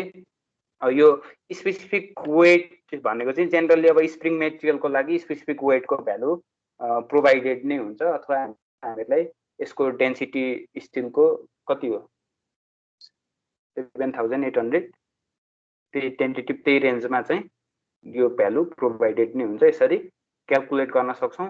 अनि डिजाइन गर्दाखेरि अब यसले अर्को एउटा क्राइटेरिया छ भने चाहिँ युजल्ली यो नेचुरल फ्रिक्वेन्सीको भ्यालु चाहिँ हामीहरूले 15 to 20 टाइम्स हायर राखेको हुन्छौँ, जुन चाहिँ यो एक्साइटेसन फोर्सको फ्रिक्वेन्सी भन्दा हामीहरूले डिजाइन गरेको स्प्रिङको नेचुरल फ्रिक्वेन्सी चाहिँ 15 to 20 टाइम्स हाई हुनुपर्ने हुन्छ। अनि यही कारणले गर्दाखेरि चाहिँ स्प्रिङको फ्याक्टर अफ सेफ्टी कम लिने हो है, किनभने हामीहरूले स्प्रिङमा सधैँ वेटलाई कम गर्न खोज्छौँ। वेटलाई यहाँ हेर त यो फ्रिक्वेन्सीको एक्सप्रेसनमा यदि वेटको टर्मलाई हामीहरूले रिड्युस गर्यौँ अथवा मिनिमाइज गर्यौँ भने फ्रिक्वेन्सी हाई हुन्छ नि हो। यो वेट कम भयो भने फ्रिक्वेन्सी हाई हुन्छ। फ्रिक्वेन्सी यदि फ्रिक्वेन्सी हाई भयो भने त हामीहरूले इन्स्योर गर्न सक्यो नि त 15 to 20 टाइम्स हाई छ एक्साइटेसन फोर्सको फ्रिक्वेन्सी भन्दा natural frequency of the spring material चाहिँ 15 to 20 टाइम्स हाई छ भनेर इन्स्योर गर्न सक्यो। त्यो रिजनले चाहिँ युजल्ली फेटिकको केसमा चाहिँ झन् कम 1.2 हो हाम्रो लिमिट होइन, त्यही 1.2 देखि 2-3 को अराउन्डमा मात्रै फ्याक्टर अफ सेफ्टी त्यतिको अराउन्डमा लिन्छौँ है। त्यही हामीले डिजाइन गर्दाखेरि अब तिमीले डायमिटर अफ वायर त्यहाँ बढी राख्यो भने अब फ्याक्टर अफ सेफ्टी अथवा यो क्रिटिकल फ्रिक्वेन्सी मिट हुने चान्सेस हुन्छ। त्यही भएर यसरी यसले यो नेचुरल फ्रिक्वेन्सीले पनि एउटा डिजाइन क्राइटेरियामा कन्स्ट्रेन्ट इम्पोज गर्छ। अब यो सर्जिङबाट फेल भएको यो भाल्भ स्प्रिङको कम्पोनेन्टलाई यहाँ देखाइएको छ है, यो चाहिँ भाल्भ स्प्रिङको हो। अनि यसको फेल्युरको स्ट्रक्चर हेर्दाखेरि जस्तै यो फिगरमा हामीले देख्न सक्छौँ कि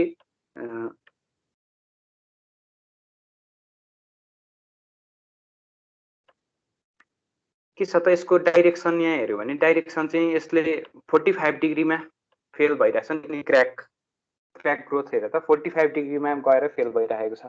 के होला त मिनिङ 45 डिग्रीमा यसरी फेल भयो भने?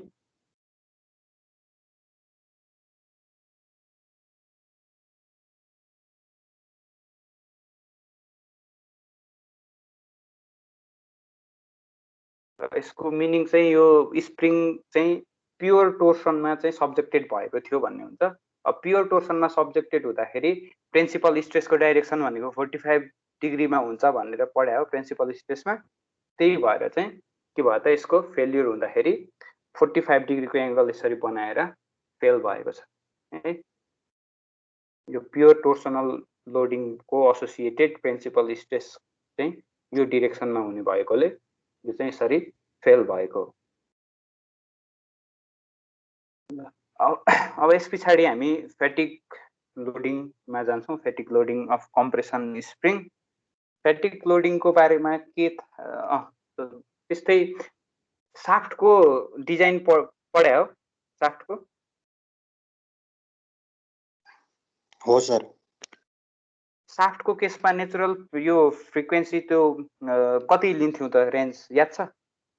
साफ्टको केसमा 2 टाइम्स थियो एक्साइटेसन फोर्सको भन्दा ओन्ली 2 टाइम्स मात्रै बढी लिन्थ्यौँ नेचुरल फ्रिक्वेन्सी। तर यसको केसमा 15 to 20 टाइम्स छ है। त्यसमा हामीले फ्रिक्वेन्सीको कुरै गरेको छैन जस्तो लाग्छ साफ्टको डिजाइन। क्यारे त्यो विर्लिङ अफ साफ्टको एक्सपेरिमेन्टेसन नै छ त तल ल्याबमा। त्यो नेचुरल फ्रिक्वेन्सीमा त्यसको एक्सपेरिमेन्टेसनै छ है। अहिले थ्योरी अफ मसिन छ होइन यो सेमिस्टरमा? मेबी तिम्रो थ्योरी अफ मसिन 1 अथवा 2 मा तिमीले त्यो विर्लिङ अफ साफ्ट भन्ने एक्सपेरिमेन्टेसन गर्छौ तल जुन मेकानिक्स अफ मेटेरियलको ल्याबमा त्यही छ होइन। त्यति बेला हामीले त्यहाँ रिजोनेन्स बनाएरै हेर्छौँ क्या त्यो रिजोनेन्स कन्डिसनमा। अनि रिजोनेन्स कन्डिसनमा चाहिँ त्यहाँ विर्लिङ हुन्छ क्या साफ्टको केसमा चाहिँ त्यो छ। तै पनि एनिवे यो इन्फर्मेसन अब 2 टाइम्स हुन्थ्यो भने यसमा चाहिँ 15 to 20 टाइम्स दिन्छ। त्यस्तै फ्याटिक लोडिङ अफ कम्प्रेसन स्प्रिङको कुरा गरौँ। फ्याटिक लोडिङ भनेको के हो त?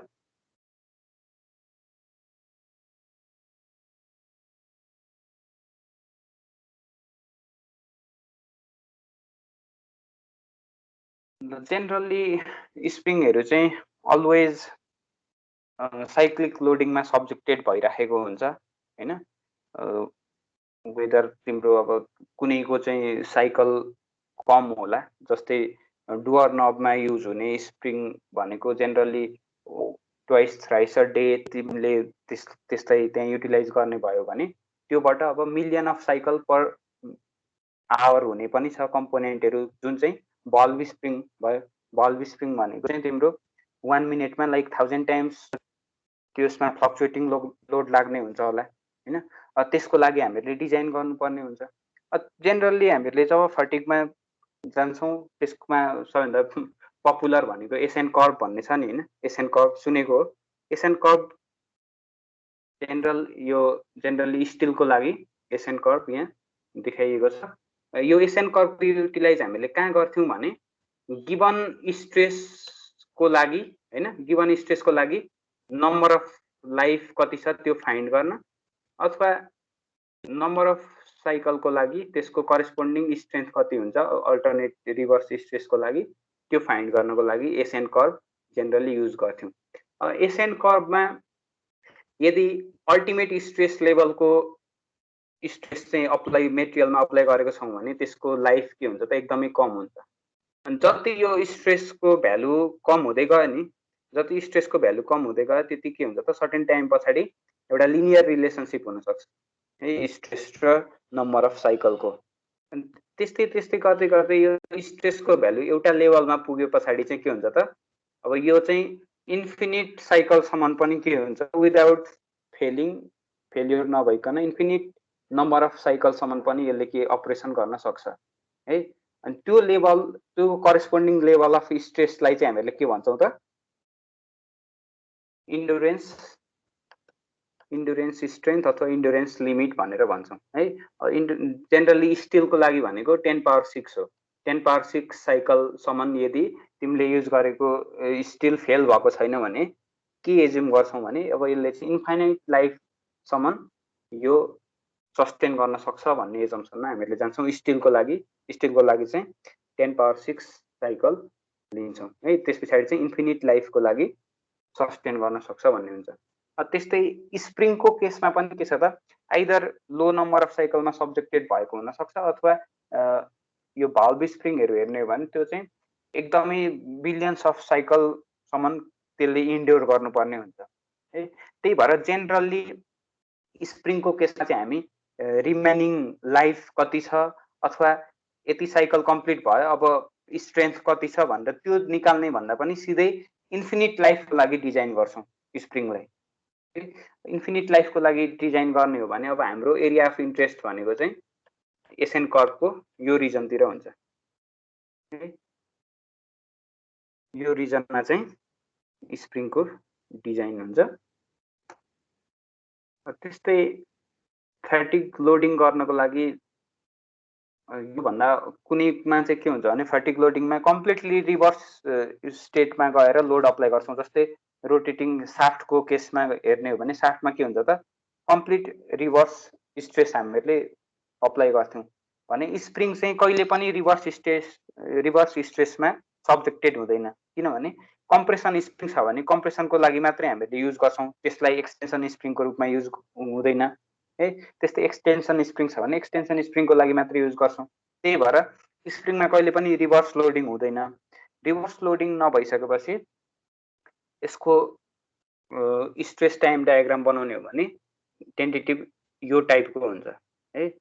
यसमा स्प्रिङ चाहिँ फ्याटिक लोडिङको लागि छ नि जहिले पनि इनिसियल कम्प्रेसन चाहिँ अलवेज त्यहाँ इनिसियल कम्प्रेसन अथवा इनिसियल सेयरिङ स्ट्रेस चाहिँ जहिले पनि त्यहाँ इन्ड्युस भइरहेको हुन्छ। सपोज भल्भ स्प्रिङ भल्भको अपरेसनको कुरा गर्दाखेरि ल यो स्प्रिङ भयो भने यो स्प्रिङ अहिले यो भल्भको क्लोज पोजिसनमा यो स्प्रिङ छ। अब भल्भ ओपन हुनु पर्यो भने के हुन्छ त यो स्प्रिङ कम्प्रेस हुन्छ। भल्भ ओपन हुनु पर्दा यो कम्प्रेस हुन्छ। यो स्टेटमा नि कम्प्रेसिभ फोर्स अलरेडी एक्टिङ गरिरहेको हुन्छ। यो पनि दुईटा रिजनको लागि हामीले यसमा इनिशियल फोर्स चाहिँ mainly certain minimum level of compressive force चाहिँ सधैँ अप्लाई गरिरहनु पर्ने हुन्छ। त्यसको लागि दुईटा रिजनको लागि हो। एउटा भनेको चाहिँ जुन अघि मैले फोर्स डिफ्लेक्सन रिलेसनसिपको बेलामा भनेको थिएँ नि पार्सियल टचिङ हुन्छ त्यो कोइलमा भने अब त्यसले नन लिनियरिटी हुनसक्छ। त्यही भएर त्यसलाई अभोइड गर्नको लागि जुन यो इनिसियल रिजन थियो नि कर्भको यो नन लिनियरिटी आउने यो रिजन भन्दा माथि जानको लागि पनि इनिसियल कम्प्रेसन दियो। प्लस अर्को भनेको यसलाई पोजिसनमा राख्नको लागि स्प्रिङले त्यही पोजिसनमा राख्नको लागि पनि के भयो त यसमा certain level of initial compression चाहिँ दिइरहेको हुन्छ। अब इनिसियल कम्प्रेसिभ फोर्स छ भने यो स्प्रिङमा के हुन्छ त सियरिङ स्ट्रेस अलरेडी इन्ड्युस्ड हुन्छ। त्यो सियरिङ स्ट्रेस भनेको चाहिँ यो लेभलको इनिसियल सियरिङ स्ट्रेस चाहिँ अलरेडी हामीले इन्ड्युस गरिरहेको हुन्छौँ स्प्रिङमा है। अब स्प्रिङको केसमा चाहिँ अब प्योर टोर्सनमा सब्जेक्टेड हुने भएकोले गर्दाखेरि जस्तै यो डायग्राममा चाहिँ मैले नर्मल स्ट्रेस अथवा सिग्माको भ्यालु लिएको छु भने टाउले रिप्लेस गर्नु पर्यो है। स्प्रिङको केसको लागि चाहिँ सिग्माको ठाउँमा टाउले रिप्लेस गर्नुपर्ने हुन्छ। In case of shaft and many other machine members, fatigue loading in the form of completely reverse stresses are quite ordinary. Helical springs are never used as both compression and extension springs. They are usually assembled with a preload. Certain level of preload already दिएको हुन्छ। त्यही अनि working load चाहिँ के हो त additional हो है। यो वर्किङ लोड चाहिँ thus stress time diagram of the figure express the usual condition। यो यहाँ चाहिँ चेन्ज चाहिँ के छ त यहाँ नर्मल स्ट्रेस कम्पोनेन्टले देखाइएको छ भने यसलाई सियर स्ट्रेस कम्पोनेन्टले रिप्लेस गर्ने। त्यस पछाडि अब हामीहरूले यदि यो लोडको लागि लोड टाइम डायग्राम थियो भने यो के हुन्थ्यो त मिनिमम लोड यहाँ अप्लाई हुन्छ भने यहाँ म्याक्सिमम लोड भयो है।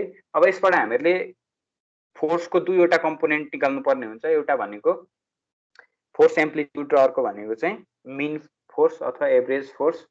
त्यसलाई हामीले कसरी डिफाइन गर्न सक्छौँ त फोर्स एम्प्लिट्युड अथवा अल्टरनेटिङ कम्पोनेन्ट अफ फोर्स भनेको maximum force minus minimum force divided by 2 हुन्छ। त्यस्तै average or mid range force भनेको maximum force plus minimum force divided by 2 है। यसरी चाहिँ हामीहरूले मिड रेन्ज फोर्स र अल्टरनेटिङ कम्पोनेन्ट फोर्सको निकाल्छौँ। यदि यो अल्टरनेटिङ र मिड रेन्ज फोर्सको कम्पोनेन्ट निकालिसकेपछि मेटेरियल यो फोर्सले गर्दाखेरि इन्ड्युस हुने alternating component of shear stress र mid range component of shear स्ट्रेसलाई हामीहरूले त्यो रिलेसनसिप जुन हामीले पहिला डिराइभ गरेका थियौँ त्यसमा सिम्पली फोर्सको ठाउँमा अल्टरनेटिङ कम्पोनेन्ट सब्स्टिट्युट गर्यो भने alternating component of shear stress आउँछ। त्यस्तै मिड रेन्ज कम्पोनेन्ट अफ फोर्सलाई सब्स्टिट्युट गर्यो भने मिड रेन्ज स्ट्रेसको भ्यालु यहाँ अब्टेन गर्न सक्छौँ। वेयर केबी भनेको पहिलाकै स्ट्रेस करेक्सन फ्याक्टर अथवा बर्ग-स्ट्याजर करेक्सन फ्याक्टर हो। यसको भ्यालु सेम हुन्छ। यसले चाहिँ अब त्यही डाइरेक्ट सेयर र कर्वेचर इफेक्टलाई कम्पेन्सेट गर्छ। यसरी चाहिँ यो स्ट्रेस इन्ड्युस फ्लक्चुएटिङ लोडले गर्दाखेरि इन्ड्युस भएको स्ट्रेसको भ्यालु हेलिकल स्प्रिङमा यसरी फाइन्ड गर्न सक्छौँ। ल अब त्यस्तै यो चाहिँ भयो इन्ड्युस यस कम्पोनेन्टमा इन्ड्युस हुने स्ट्रेसको भ्यालु भयो यो हैन। त्यस्तै गरेर अब यो स्ट्रेसको भ्यालु त इन्ड्युस हुने हो हैन। त्यो मेटेरियलको अब इन्ड्युरेन्स लिमिट पनि त चाहियो नि त जुन हामीले अघि कुरा गरेको थियौँ। एउटा इन्ड्युरेन्स लिमिट हुँदो रहेछ। त्यो इन्ड्युरेन्स लिमिट पछाडि बल्ल मात्रै के गर्न सक्छ त इन्फिनिट लाइफको लागि अपरेसन गर्न सक्छ हाम्रो स्प्रिङले। त्यही भएर अब यसको लागि चाहिँ सबैभन्दा बेस्ट डेटा हैन। अब त्यो इन्ड्युरेन्स लिमिटको त जेनरली फाइन्ड कसरी गर्छौँ भन्दा एक्सपेरिमेन्टेसनबाट फाइन्ड गर्ने। अनि यसको चाहिँ अब बेस्ट डेटा भनेको चाहिँ जिमर्लीले रिपोर्ट गरेको डेटा हो है। जिमर्लीले के डिस्कभर गर्यो भन्दाखेरि एउटा सरप्राइजिङ फ्याक्ट उसले आफ्टर धेरै टेस्ट गरिसके पछाडि के डिस्कभर गर्यो भने साइज मेटेरियल र टेन्साइल स्ट्रेन्थको चाहिँ इन्डुरेन्स लिमिटमा केही पनि इफेक्ट हुँदैन। कुनको लागि भन्दाखेरि still spring still 10 mm size भन्दा कमको यदि कम डायमिटरको स्टिल छ भने त्यसको इन्फिनिट लाइफको लागि तिमीले डिजाइन गर्दैछौ भने त्यति बेला चाहिँ साइज मेटेरियल र टेन्साइल स्ट्रेन्थको इन्डुरेन्स लिमिटमा केही पनि इफेक्ट हुँदैन है। अनि अब उसको रिजन चाहिँ उसले कसरी जस्टिफाई गरेको थियो भन्दाखेरि because the original surface are alive, किनभने स्टिलको लागि मात्रै उसले टेस्ट गरे हो, यो स्टिलको लागि मात्रै हो, or because plastic flow during testing makes them the same है। त्यहाँ प्लास्टिक फ्लो भयो भने यसले पनि अफेक्ट गर्न सक्छ भनेर उसले कन्क्लुड गरेको थियो। स्टिल हामीलाई फर अ फ्याक्ट चाहिँ वी डोन्ट नो है यो। त्यही भएर जेनरली यो फ्याटिक स्ट्रेन्थलाई इम्प्रुभ गर्नको लागि अर्को कुनै एउटा प्रोसेसको युज गरिन्छ, त्यो प्रोसेसको नाम थाहा छ? फ्याटिक स्ट्रेन्थ बढाउनु पर्यो भने कुनै पनि कम्पोनेन्टको कसरी बढाउन सकिन्छ त? सर्ट पिनिङ भन्ने प्रोसेस हुन्छ। सर्ट पिनिङ भन्ने प्रोसेसबाट चाहिँ हामीहरूले जेनरली फ्याटिक स्ट्रेन्थ बढाउन सक्छौँ मेटेरियलको। यसको चाहिँ एज हाई एज 20% बढी चाहिँ बढाउन सकिन्छ है स्प्रिङको फ्याटिक स्ट्रेन्थ। यो सर्ट पिनिङ प्रोसेसमा चाहिँ जेनरली के गर्छौँ भने हामीहरूले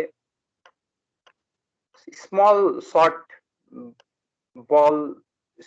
बलले चाहिँ diameter in the range of 1/64 inch त्यति स्मल साइजको डायमिटर भएको बलले चाहिँ यो स्प्रिङ मेटेरियलमा यसमा चाहिँ हिट गर्ने हो हैन, जसले गर्दाखेरि यहाँ स्मल इन्डेन्टेसन क्रिएट गर्छ। अनि त्यो स्मल इन्डेन्टेसन चाहिँ यील्ड स्ट्रेन्थ भन्दा बढी हुन्छ यसबाट आउने इन्ड्युस हुने स्ट्रेस, जसले गर्दा मेटेरियलमा प्लास्टिक डिफर्मेसन हुन्छ। प्लास्टिक डिफर्मेसन भइसके पछाडि हाम्रो बेनिफिसियरी रेसिडुअल स्ट्रेसहरू त्यहाँ इन्ड्युस हुन्छ, जसले चाहिँ मेटेरियलको स्ट्रेन्थ बढाउँछ है। सर्ट पिनिङ प्रोसेसको बारेमा तिमीले हेर्न सक्छौ, इन्फर्मेसन एभाइलेबल छ इन्टरनेटमा।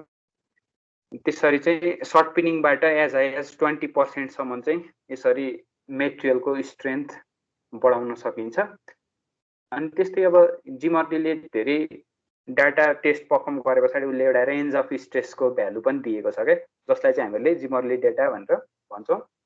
अनि उसले चाहिँ अनपिन्ड स्प्रिङको लागि चाहिँ स्ट्रेसको रेन्ज 20, मिनिमम स्ट्रेस भनेको 20 PSI थियो भने म्याक्सिमम अफ 90 PSI सम्म यो लेभलमा उसले टेस्ट गर्यो अनपिन्डको लागि। इन्फिनिट लाइफको लागि अनपिन्ड वायरले चाहिँ यो रेन्ज अफ स्ट्रेसमा इन्फिनिट लाइफ इन्स्योर गर्न सक्छ।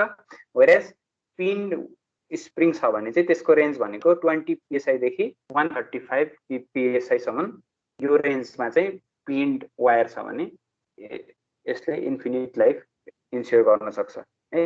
भनेपछि अब यहीँबाट हामीले कम्पेयर गर्न सक्छौँ। हेर त 90 थियो म्याक्सिमम रेन्ज अफ स्ट्रेस भने आफ्टर पिनिङ प्रोसेस भइसके पछाडि वायरमा यसको स्ट्रेस लिमिट चाहिँ हामीले एज हाई एज 135 PSI सम्म इन्क्रिज गर्न सक्दो रहेछ।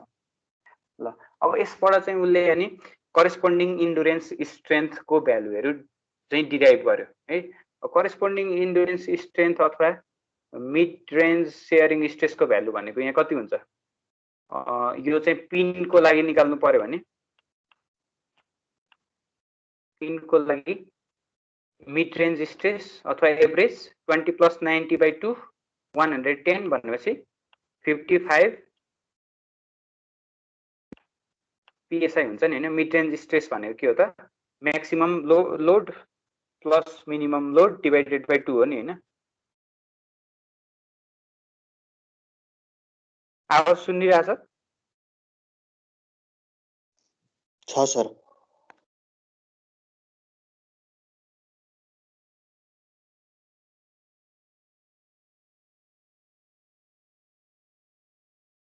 त्यसरी चाहिँ जिमर्लीले यो करेस्पोन्डिङ इन्डुरेन्स स्ट्रेन्थको भ्यालुहरू चाहिँ उसले रिपोर्ट गर्यो। उसले रिपोर्ट गरेको डेटा भनेको बेस्ट डाटा हो अहिलेसम्मको। अनि हामीहरूले यही भ्यालु चाहिँ युज गर्छौँ इन्डुरेन्स लिमिट निकाल्नको लागि। मिड रेन्ज सेयरिङ स्ट्रेसको करेस्पोन्डिङ स्ट्रेन्थ कम्पोनेन्ट भनेको के हुन्छ त? Mid range shearing strength, mid range alternating strength SSA भनेको जुन चाहिँ 35 PSI आयो। अनपिन्डको लागि अल्टरनेटिङ कम्पोनेन्ट भनेको कसरी निकाल्न सकिन्छ त? 90 - 20 / 2 गर्यो भने 35 आउँछ। त्यस्तै पिन्डको लागि पनि यसरी यो भ्यालुहरू राखेको छ। अब यो भ्यालु चाहिँ हामीहरूलाई फटिगको लागि स्प्रिङलाई टेस्ट गर्दैछौँ भने यो भ्यालु एकदमै इम्पोर्टेन्ट छ। यसलाई जिमरली डाटा भनेर डाटा बुकमा पनि दिएको छ।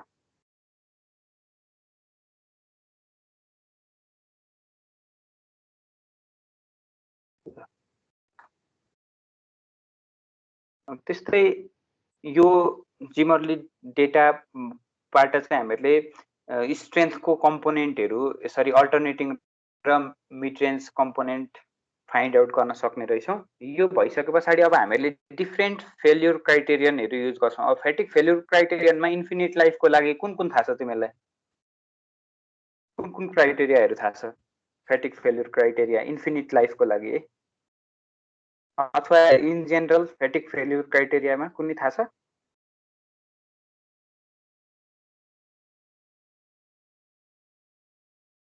गुडमेन क्राइटेरियन, सोडरबर्ग क्राइटेरियन भन्ने सुने हो? सुने हो सर।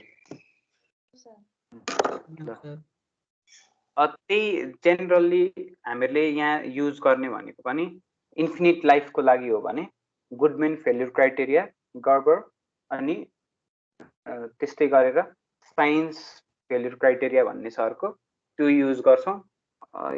अथवा बुकको स्कोप त्यति छ, इन्ट्रेस्टेड हो भने एएसएमईहरू क्राइटेरिया फलो गर्दा पनि फलो गर्न सकिन्छ। जेनरली गुडमेन फेल्युर क्राइटेरियाले के भन्छ त? गुडमेनको भनेको अल्टिमेट टेन्साइल स्ट्रेस। अब यो फ्लक्चुएटिङ स्ट्रेस डायग्राममा हेर्ने हो भने यसको चाहिँ वाइ एक्सिसतिर अल्टरनेटिङ स्ट्रेसलाई प्लट गरिन्छ, त्यस्तै एक्स एक्सिसमा भनेको मिन स्ट्रेस हुन्छ है। अब यसमा यो इन्डुरेन्स लिमिट भयो एउटा क्राइटेरिया एसएसईले, अनि त्यस्तै अर्को गुडमेनले चाहिँ केलाई फोकस गर्छ? जेनरली अल्टिमेट टेन्साइल स्ट्रेन्थलाई फोकस गर्छ है। अब यो दुईटालाई जोड्ने यसरी लाइन बनायो भने यो लाइनको स्ट्रेट लाइनले जोइन गर्न सकिन्छ। यो लाइनको अन्डरमा चाहिँ के हुन्छ त? सेफ रिजन हुन्छ है। यो लाइनको भित्र भयो भने सेफ रिजन हुन्छ। त्यस्तै गर्बरले चाहिँ के लिन्छ त? फेल्युर क्राइटेरियामा उनले चाहिँ यिल्ड स्ट्रेन्थसम्मको लिन्छ है। गर्बर लाइन भनेको तिम्रो यिल्ड स्ट्रेन्थबाट इन्डुरेन्स लिमिटसम्म जोड्ने। अब यो चाहिँ इलिप्टिकल सेपको हुन्छ। अनि फेल्युर सेफ लिमिट भनेको एरिया, यो इनसाइड यसले क्लोज गरेको एरिया भनेको चाहिँ हाम्रो सेफ लिमिट हुन्छ। जेनरली अब हामीहरूले स्प्रिङमा जेनरली युज हुने भनेको चाहिँ गर्बर फेल्युर क्राइटेरिया हो। त्यसबाट हामीहरूले इन्डुरेन्स लिमिट फाइन्ड आउट गर्छौँ। इन्डुरेन्स लिमिट फाइन्ड आउट गर्नको लागि हामीहरूलाई यो करेस्पोन्डिङ स्ट्रेन्थ कम्पोनेन्टहरू जुन जिमरली डेटाले दिएको छ नि, फ्लक्चुएटिङ स्ट्रेन्थ कम्पोनेन्ट र मिड रेन्ज स्ट्रेन्थ कम्पोनेन्ट, त्यसको युज गरेर चाहिँ हामीहरूले यहाँ फाइन्ड आउट गर्न सक्छौँ। जस्तै जिमरलीले दिएको डेटा भनेको चाहिँ यो डायग्राममा यो पोइन्टको दिएको छ भने यो के भयो त? यो चाहिँ एसएसए र एसएसएमको भ्यालु उनले यो दिएको छ।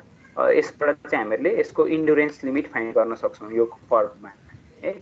अनि यो अल्टिमेट टेन्साइल स्ट्रेन्थ भनेको चाहिँ नर्मल स्ट्रेस कम्पोनेन्ट हुँदाखेरि हाम्रो स्प्रिङमा स्ट्रेस छैन, हाम्रो स्प्रिङ प्योर टोर्सनमा सब्जेक्टेड भइरहेको छ। प्योर टोर्सनमा म्युट गर न। प्योर टोर्सनमा सब्जेक्टेड भएको छ भने अब प्योर टोर्सनको लागि हामीहरूले corresponding torsional strength value for ultimate tensile स्ट्रेन्थको करेस्पोन्डिङ टोर्सनल स्ट्रेन्थको कम्पोनेन्ट हेर्नु पर्यो है। त्यसको लागि चाहिँ त्यो टोर्सनको यो अल्टिमेट टेन्साइल स्ट्रेन्थ भनेको नर्मल स्ट्रेसको लागि थियो भने टोर्सनल स्ट्रेसको लागि चाहिँ के हुन्छ त एसएसयु भन्ने हुन्छ। एसएसयु भनेको चाहिँ टोर्सनल मोडुलस अफ रप्चर भनेर भन्छ। यो भनेको चाहिँ के हो त यो टोर्सनको लागि यो एसयुटी सँगको करेस्पोन्डिङ कम्पोनेन्ट हो। ठीक छ। अब स्प्रिङको लागि यो एसयुटी लाई हामीले गुडमेनमा पनि केले रिप्लेस गर्नु पर्यो त एसएसयु ले रिप्लेस गर्नु पर्यो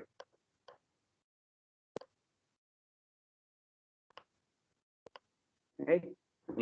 यहाँबाट चाहिँ अब हामीले यो भ्यालुहरु फाइन्ड गर्छौं। ठीक छ ल। अनि त्यस्तै अब यो जिमरले डेटाको युज गरेर चाहिँ हामीले जेनरली इन्ड्युरेन्स लिमिटको भ्यालु फाइन्ड आउट गर्छौं। इन्ड्युरेन्स लिमिट आइसकेपछि फेरि त्यसबाट फ्याक्टर अफ सेफ्टीहरु हामीले जेनरली फ्याक्टर अफ सेफ्टी निकाल्नको लागि युज गर्ने है। फ्याक्टर अफ सेफ्टी चाहिँ यहाँबाट फाइन्ड गर्छौं। अब यो torsional modulus of rupture torsional modulus of rupture चाहिँ हाम्रो टेन्साइल स्ट्रेन्थसँग रिलेट गर्न सक्छौं। तिमीले फटिग च्याप्टरमा पनि पढेको थियौ होला यो रिलेसन डिराइभ गरेको। जेनरली चाहिँ के हुन्छ भने टोर्सनल मोडुलस अफ रप्चर भनेको चाहिँ 67% अफ टेन्साइल स्ट्रेन्थ हुन्छ है। त्यही भएर अब टोर्सनल मोडुलस अफ रप्चर निकाल्नको लागि एसएसयु इक्वल टु 0.67 एसयुटी। एसयुटी निकाल्नलाई पहिलाकै जस्तो के छ त एसयुटी को फर्मुला भनेको A/T/M गरेर निकालिन्छ है। यो जेनरली प्रोसेसहरु चाहिँ सेम नै हुन्छ, अलिकति केही कुरा एड हुने हो फ्याटिक लोडिङ भइसकेपछि। त्यस्तै अर्को फेल्युर क्राइटेरिया गुडमेन गर्बर भयो। त्यसपछि अर्को भनेको चाहिँ साइन्स फेल्युर क्राइटेरिया भन्ने छ। उसले चाहिँ के भन्छ भने यदि हैन for polished notch free cylindrical specimen subjected to torsional shear stress the maximum alternating stress that may be imposed without causing failure is constant and independent of the mean stress. Mean stress सँग dependent हुँदैन in the cycle provided that maximum stress range does not equal or exceed the torsional yield strength भनेर भनिरहेछ। यदि maximum stress चाहिँ torsional yield strength कम भयो भने त्यति बेला failure criteria चाहिँ mean stress को इन्डिपेन्डेन्ट हुन्छ भनेपछि यसले चाहिँ के गर्छ त अब अल्टरनेटिङ भ्यालु अफ स्ट्रेसलाई मात्रै कन्सिडर गर्छ साइन्स फेल्युर क्राइटेरियाले चाहिँ, जसलाई चाहिँ हामीले साइन्स फेल्युर क्राइटेरिया भनेर भन्छौं।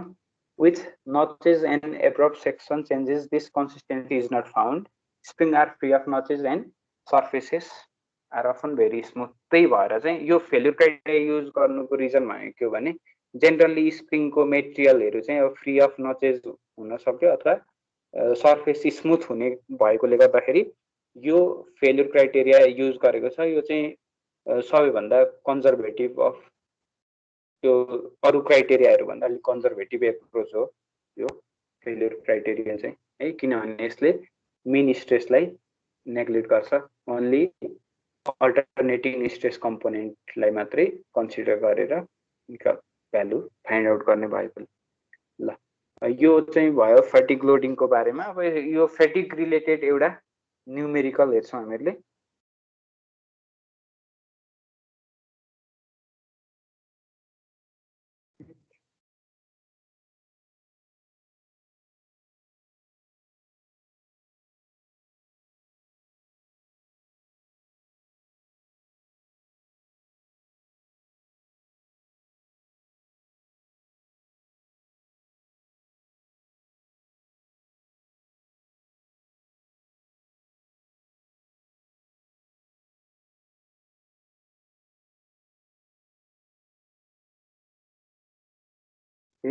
ल अब यो चाहिँ एउटा स्क्रिन देखिरहेछ।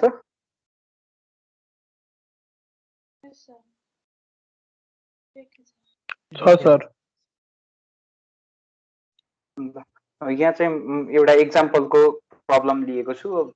यो मेट्रिक सिस्टममा आइसै सिस्टममा छैन, यो चाहिँ युएस कस्टमरी सिस्टममा छ। तर पनि केही प्रब्लम हुँदैन होला नि हैन? त्यस्तो केही कन्भर्सन गर्नुपर्ने केही छैन, प्रब्लम हुँदैन होला। त्यही भएर यसमा चाहिँ सबै थोक कभर हुन्छ फेटिकको लागि, त्यही भएर मैले यो प्रब्लम लिएको हो।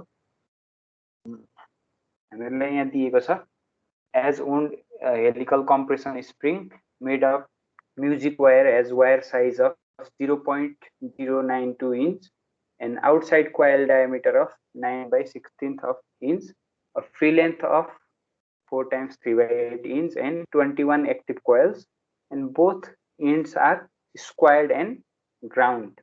Okay, यहाँ चाहिँ squared and ground ends भनेर दिएको छ। Spring is unpinned, unpinned को लागि डाटा लिनु पर्यो। This spring is to be assembled with a preload of 5 pound. 5 pound force preload मा यसलाई assemble गर्ने भन्ने छ। We will operate with a maximum load of 35 pound force during use. दुईटा फोर्स को रेन्ज पनि maximum र minimum force को रेन्ज आइहाल्यो। यसबाट हामीले fluctuating component of the force र alternating component of force र mid range component निकाल्न सक्छौं। Estimate the factor of safety guarding against fatigue failure using a torsional Gerber fatigue failure criterion with Zimmerli data भनेर first मा चाहिँ Gerber failure criterion को use गरेर factor of safety determine गर्नु भन्दा। यसको लागि डेटा बुकमा सबै थोक चाहिँ यहाँ दिएको छ। यहाँ फेटिक loading of the helical compression spring भनेर इन्ड्युरेन्स लिमिट जिमरली डेटा दिएको छ। अनपिन्ड पिन्डको लागि जिमरली डेटा यहाँ चाहिँ फेरि एसआई युनिटमा मात्रै दिएको छ है। एसआई युनिटमा दिएको छ। अहिलेको हामीले जुन गर्न गइरहेको न्युमेरिकलको लागि चाहिँ युएस कस्टमरी सिस्टममा चाहियो यसको युनिट्सहरू। त्यस्तै टोर्सनल मोडुलस अफ रप्चर को यो जुन 0.67% अफ अल्टिमेट स्ट्रेन्थ हुन्छ भनेको थिएँ, त्यो रिलेसन पनि यहाँ दिएको छ। करेस्पोन्डिङ शियर फोर्सको भ्यालु अल्टरनेटिङ कम्पोनेन्ट र मिड रेन्ज कम्पोनेन्टको दिएको छ। अनि त्यस्तै यसको करेस्पोन्डिङ सेयरिङ स्ट्रेसको formula Gerber ordinate intercept for shear भनेर यहाँ चाहिँ इन्ड्युरेन्स लिमिट यसरी निकाल्न सकिन्छ। त्यो इन्ड्युरेन्स लिमिटको दिएको छ। फेरि अल्टरनेटिङ स्ट्रेन्थ कम्पोनेन्ट अब गर्बरको लागि आफ्नै यो फर्मुला छ, डिफ्रेन्ट काइन्ड अफ। यहाँबाट अल्टरनेटिङ कम्पोनेन्ट अफ स्ट्रेन्थ निकाल्छौँ अनि फ्याक्टर अफ सेफ्टी भनेको चाहिँ alternating component of strength divided by alternating component of share हुन्छ। त्यस्तै साइन्स फेल्युर क्राइटेरियनमा चाहिँ उसले मिड रेन्ज कम्पोनेन्टलाई नेग्लेक्ट गर्छ, अल्टरनेटिङ कम्पोनेन्ट मात्रै हुन्छ। फ्याक्टर अफ सेफ्टी भनेको त्यही जिमरली डेटाबाट जुन भ्यालु छ एसएसए त्यही भ्यालु चाहिँ यहाँ लिने हो है। गुडमेनको लागि सेम गर्बरको जस्तै नै छ। अब गर्बरको चाहिँ प्याराबोलिक हुने भएकोले स्क्वायरको टर्म आएको यहाँ अब अलरेडी थाहा छँदैछ होला तिमीलाई, फेटिक पढाए भएर। गुडमेनको चाहिँ स्ट्रेट लाइन हुने भएकोले यो रिलेसन सिम्पल छ है। यसको युज गरेर चाहिँ हामीले यहाँ फ्याक्टर अफ सेफ्टी निकाल्नु पर्यो। त्यसको लागि हामीलाई वायर साइज दिएको छ small D, outside coil diameter दिएको छ भने पछाडि अब मिन कोइल डायमिटर निकाल्न सकिन्छ। मिन कोइल डायमिटर निकाल्ने पहिला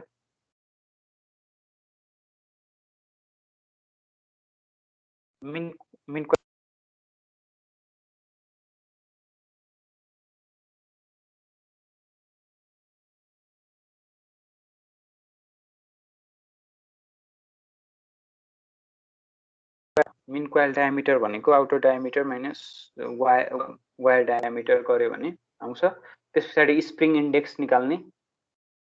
स्प्रिङ इन्डेक्स निस्किसके पछाडि अब केबी को भ्यालु निकाल्न सकिन्छ। त्यस पछाडि अब सेयरिङ स्ट्रेसको लागि यो डिफ्रेन्ट कम्पोनेन्ट्सको भ्यालुहरू यहाँबाट फाइन्ड आउट गर्ने। भ्यालुहरू निकाल्दा क्याल्कुलेट गर्दैछौ।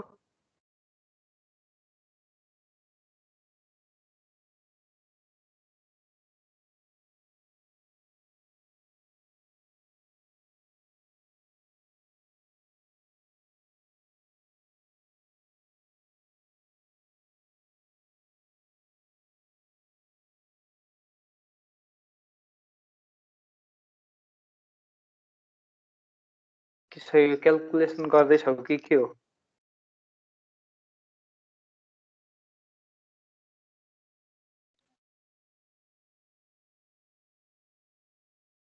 हेलो क्याल्कुलेसन गर्दैछौँ सर। गर्दैछौँ सर। केही रेस्पोन्सै गरेनौ भने चाहिँ म सुने छैन म्युट भएको छ मलाई केही थाहा हुँदैन है।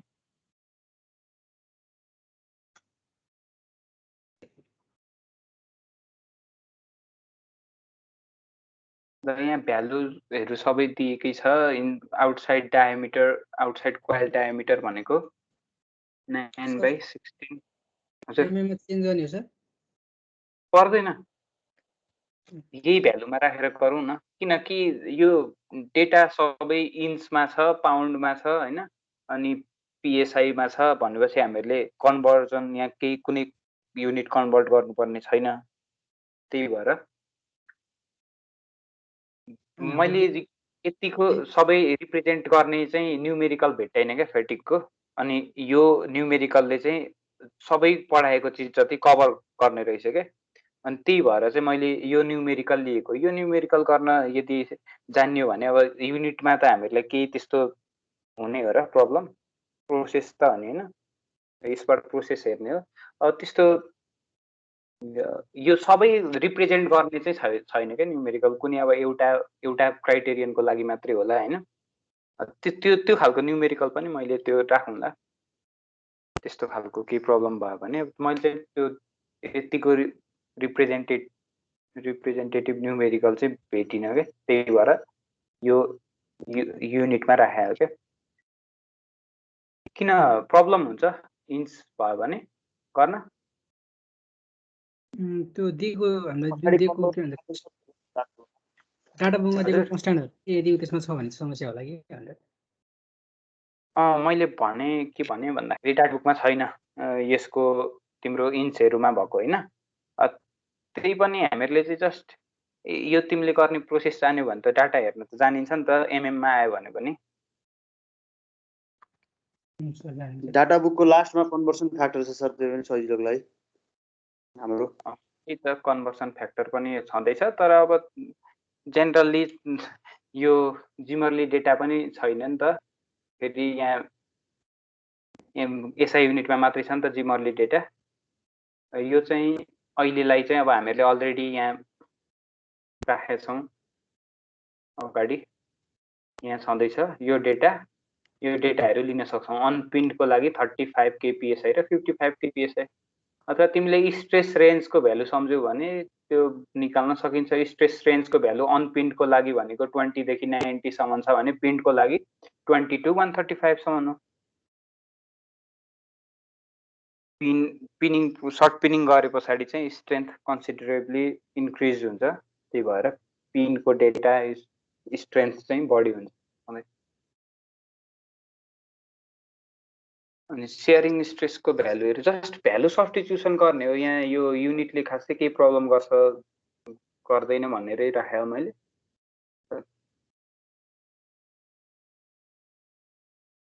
केबीको भ्यालु 1.286 आयो। 1.286 केबीको भ्यालु केबीको भ्यालु 1.286 कति आउँछ 7942 आएछ मेरो त। ठिकै छ। 1.286 आउँछ ठिकै छ।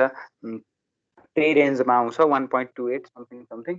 अनि अब alternating sharing force mid range यो भ्यालु निकाल्ने। यसको लागि म्याक्सिमम र मिनिमम रेन्ज अफ फोर्स भनेको मिनिमम फोर्स भनेको 5 पाउन्ड फोर्स छ र म्याक्सिमम भनेको 35 पाउन्ड।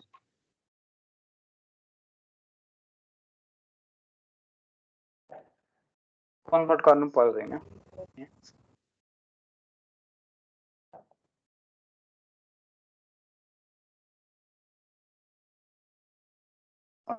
यो स्ट्रेसको कम्पोनेन्ट आयो भने स्ट्रेन्थ कम्पोनेन्ट पनि निकाल्नु पर्यो है। अब हामीहरूले स्ट्रेस भर्सेस स्ट्रेन्थ गरेर निकाल्ने हो नि त हैन। दुईटाको कम्पेरिजनबाट चाहिँ अनि इन्ड्योरेन्स लिमिटको भ्यालु निकालेर अनि फ्याक्टर अफ सेफ्टी त्यसरी निकाल्छौँ। त्यही भएर यो चाहिँ अब स्ट्रेस कम्पोनेन्टसम्म यहाँ गऱ्यो भने स्ट्रेस कम्पोनेन्ट निस्किन्छ। त्यस पछाडि स्ट्रेन्थ कम्पोनेन्टको लागि चाहिँ टोर्सनल मोडुलस अफ रप्चर चाहियो। टोर्सनल मोडुलस अफ रप्चर भनेको 67% अफ अल्टिमेट टेन्साइल स्ट्रेन्थ हुन्छ। अल्टिमेट टेन्साइल स्ट्रेन्थ भनेको A/D⁴M। अब हाम्रो म्युजिक वायर भनिरहेको छ। म्युजिक वायरको लागि डायमिटर 0.092 इन्चको लागि A र M को भ्यालु डेटा बुकबाट हेर्नु पर्यो।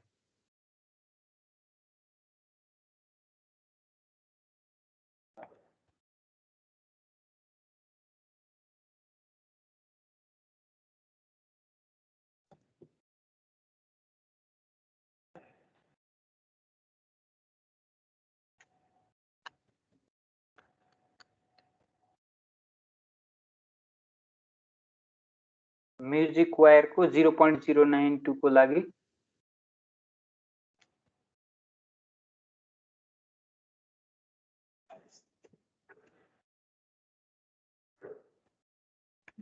म्युजिक वायर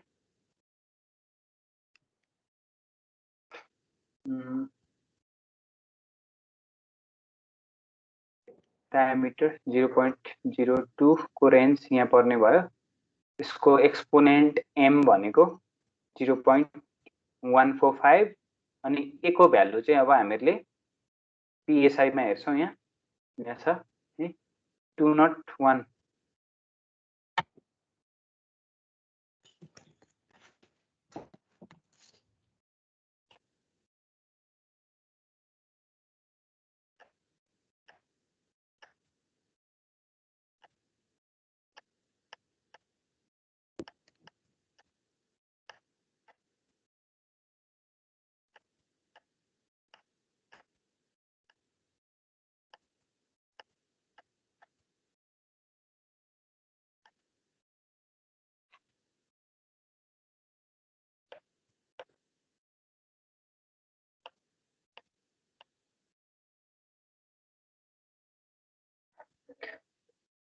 अल्टिमेट स्ट्रेन्थ को भ्यालु डिटरमाइन गर्ने। त्यस पछाडि टोर्सनल मोडुलस अफ रप्चर अनि लोड लाइन स्लोप पनि निकाल्नु पर्यो है।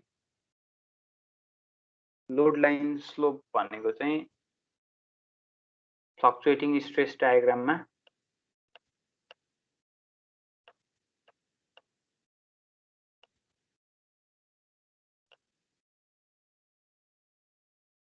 SSU SE इन्ड्युरेन्स लिमिट छ भने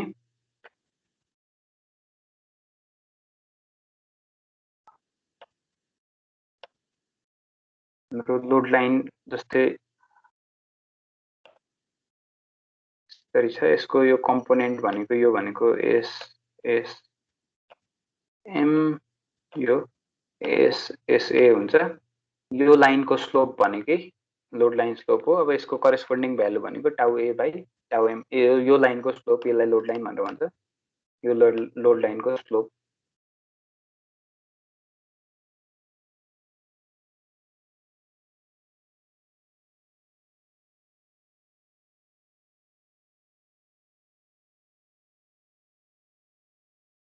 सबैकोमा स्क्रिन देखिरहेको छ। Screen देखेछौँ sir.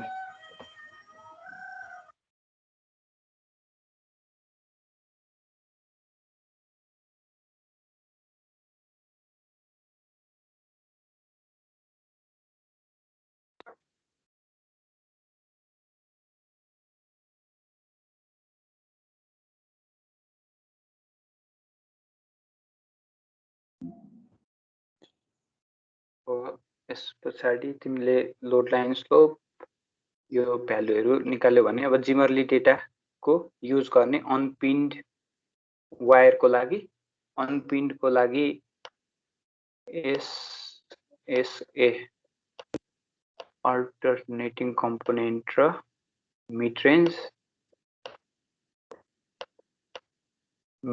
भनेको 35 KSI हुन्छ।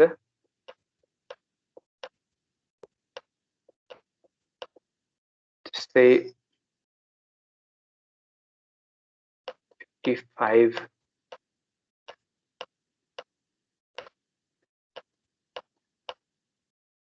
किनभने अनपिन्डको लागि सेयरिङ स्ट्रेसको रेन्ज भनेको 20 to 90 सम्म हो, त्यही भएर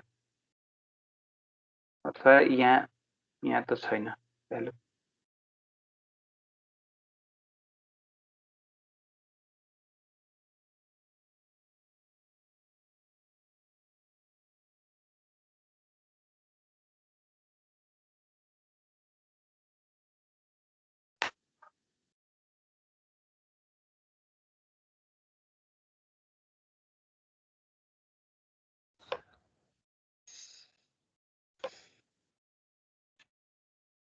फ्याक्टर अफ सेफ्टी अनि यहाँ निकाल्ने फ्याक्टर अफ सेफ्टी कसैले निकाल्यो?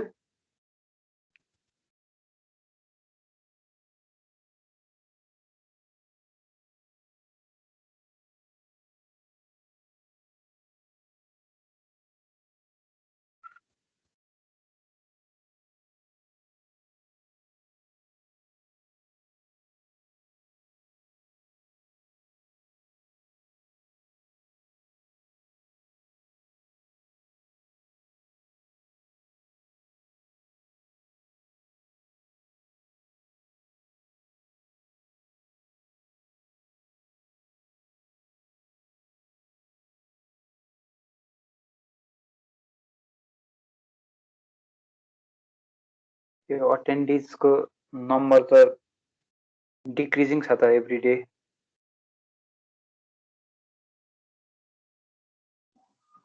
पाँच भन्दा नभएर होला, अघि धेरै थियो र अघि 35 जना थियो के अरे। लास्टमा त अलिक विद्यार्थी घटिहाल्छ कि के बुझ्या छैन पढाएको? केही छ फिडब्याक? बुझिहाल्छ सर। बुझिया छ सर। केही फिडब्याक? टाइम धेरै भयो सर। तपाईँको पेसेन्स लेभल धेरै रहेछ सर। के धेरै रहेछ? पेसेन्स लेभल अरू सरहरूले भएको 1 घन्टामा आत्ति सक्नुहुन्थ्यो अनि 1 घन्टा होइन, कोही सरले त 40 मिनट्समा नि छोड्नुहुन्छ। 30 मिनट्स पढाएर नि भयो भनिदिनुहुन्छ कसैले त। मैले भर्खरै 3 आवर्स क्लास लिएर यता 2 आवर्सको लागि बसेँ।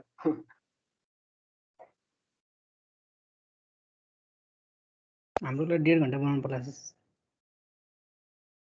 होइन ठिकै छ, मैले त्यो कभर गर्ने दिन अलिक चाँडै पनि छोडिदिन्छु होइन। यो च्याप्टरहरू नै बल्की छ अनि प्लस न्युमेरिकलहरू झन् फिजिकल क्लास हुनु भने एउटा न्युमेरिकल गर्दाखेरि पुरै टाइम भ्याइन्थ्यो होला।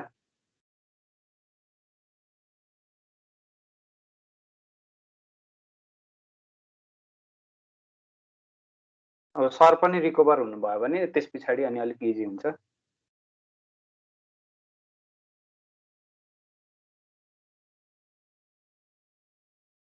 सर रिकभर भयो भने हजुरले पढाउने कि फेरि उहाँ सुनिल सरले नै पढाउने? सरले नै पढाउनुहुन्छ होला। मैले त यो एकदम के भन्ने लास्ट विक भन्दा 2 विक्स अगाडि त मलाई इन्फर्म भएको थियो अब यस्तो भयो भनेर। प्लान नै थिएन कि। नत्र हजुरले पढाए भइहाल्यो नि। मैले अब यस पछाडि एउटा च्याप्टर चाहिँ पढाउँछु क्लच एन्ड ब्रेकको। अरू चाहिँ अनि सरले नै पढाउनुहुन्छ होला, सुनिल सरले।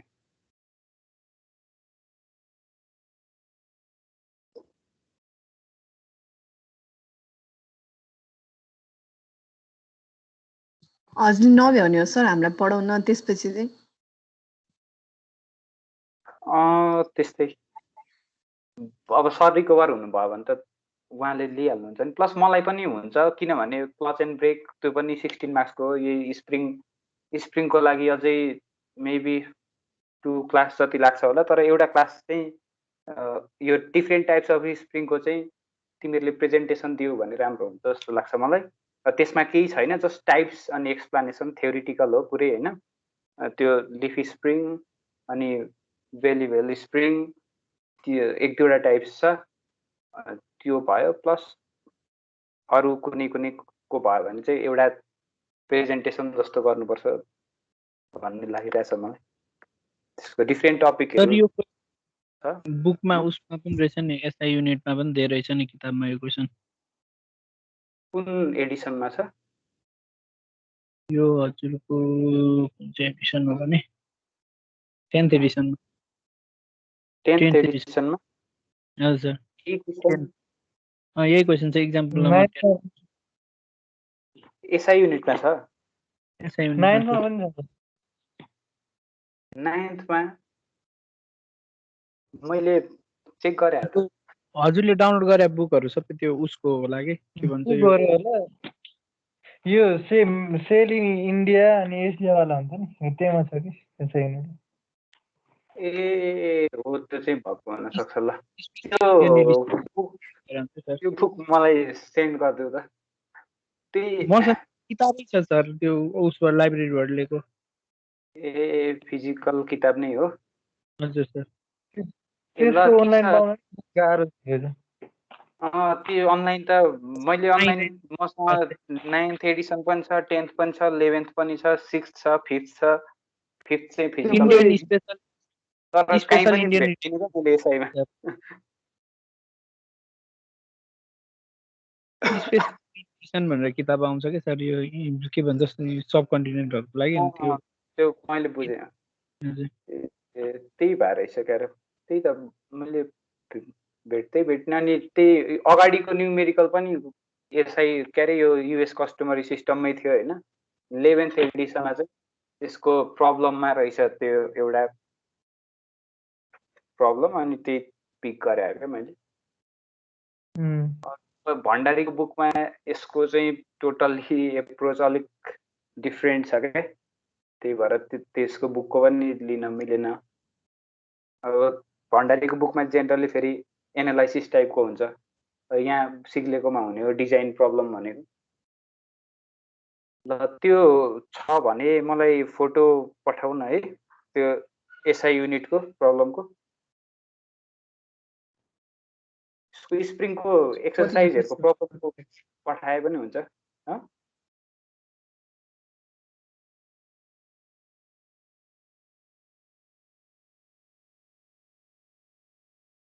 ल यसको आयो फ्याक्टर अफ सेफ्टी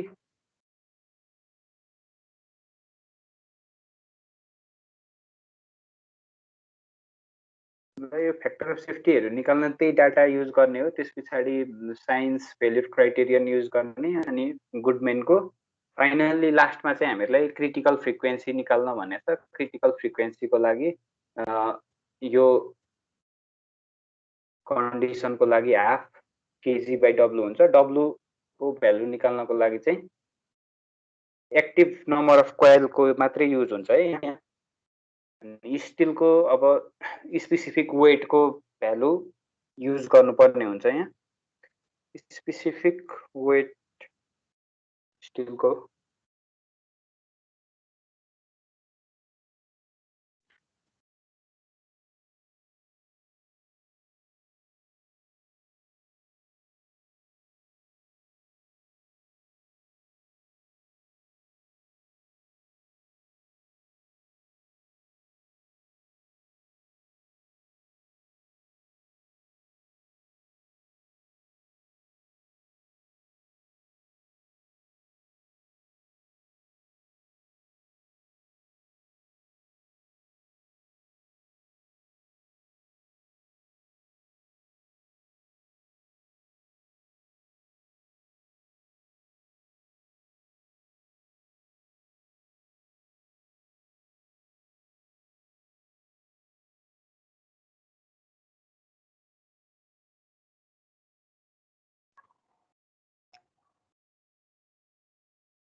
यसकै करेस्पोन्डिङ यो एसआई युनिटको प्रब्लम यहाँ रहेछ होइन।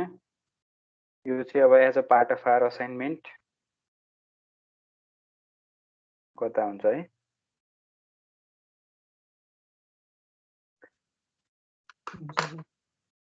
त्यस्तै यो मैले जुन अगाडिको प्रब्लम गराएँ नि होइन, अगाडिको यो अगाडिको प्रब्लमको जस्तो एउटा यसमा प्रब्लम पनि छ है। अनि त्यो पनि एउटा हुन्छ। मैले त्यो असाइनमेन्ट चाहिँ भोलि दिन्छु। यहाँ ठ्याक्कै अगाडिको प्रब्लम हामीले गरेको जस्तै यो प्रब्लम छ है 10.23 को एसआई युनिटमा। यो पनि एसआई युनिटमा छ यहाँ।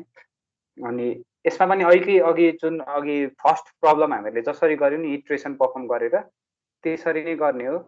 क्राइटेरियाहरू यहाँ दिएको छ। यसको 24, 10.24 र 10.23 मा चाहिँ छ। अब यसमा चाहिँ यो नट बोल्ट छ होइन। अनि बोल्टको आउटसाइडबाट यसरी स्प्रिङ राख्नुपर्ने छ। त्यही भएर यसको अब क्लियरेन्स यहाँ बक्लिङको लागि यसमा अब धेरै प्रब्लम भएन, किनभने यसले सपोर्ट गर्ने भयो। त्यो हिसाबले अगाडिको प्रब्लमसँग रिलेटेड छ है। अब यो पनि आउँछ, त्यही भएर प्रिपेयर्ड भएर बस्ने।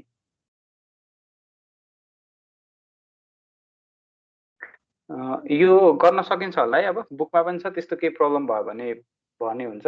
हजुर सर। Okay sir. ल त्यसो भने आजलाई यति नै गर्छौँ होइन। भोलिले टोर्सनल एक्सटेन्सन स्प्रिङ त्यो कभर गर्छौँ। अब तिमीहरू इन्ट्रेस्ट छौ भने अलिअलि हेरेर आए हुन्छ। लास्ट क्लासमा पनि भनेको थिएँ फेटिकको अलिकति हेरेर आऊ भनेर, अब कतिको हेरेको थियो। ल सबैजना stay safe. I'll see you in next class है त। Thank you sir. By by sir. By sir. Thank you sir. हस् त, थ्याङ्क यू सर।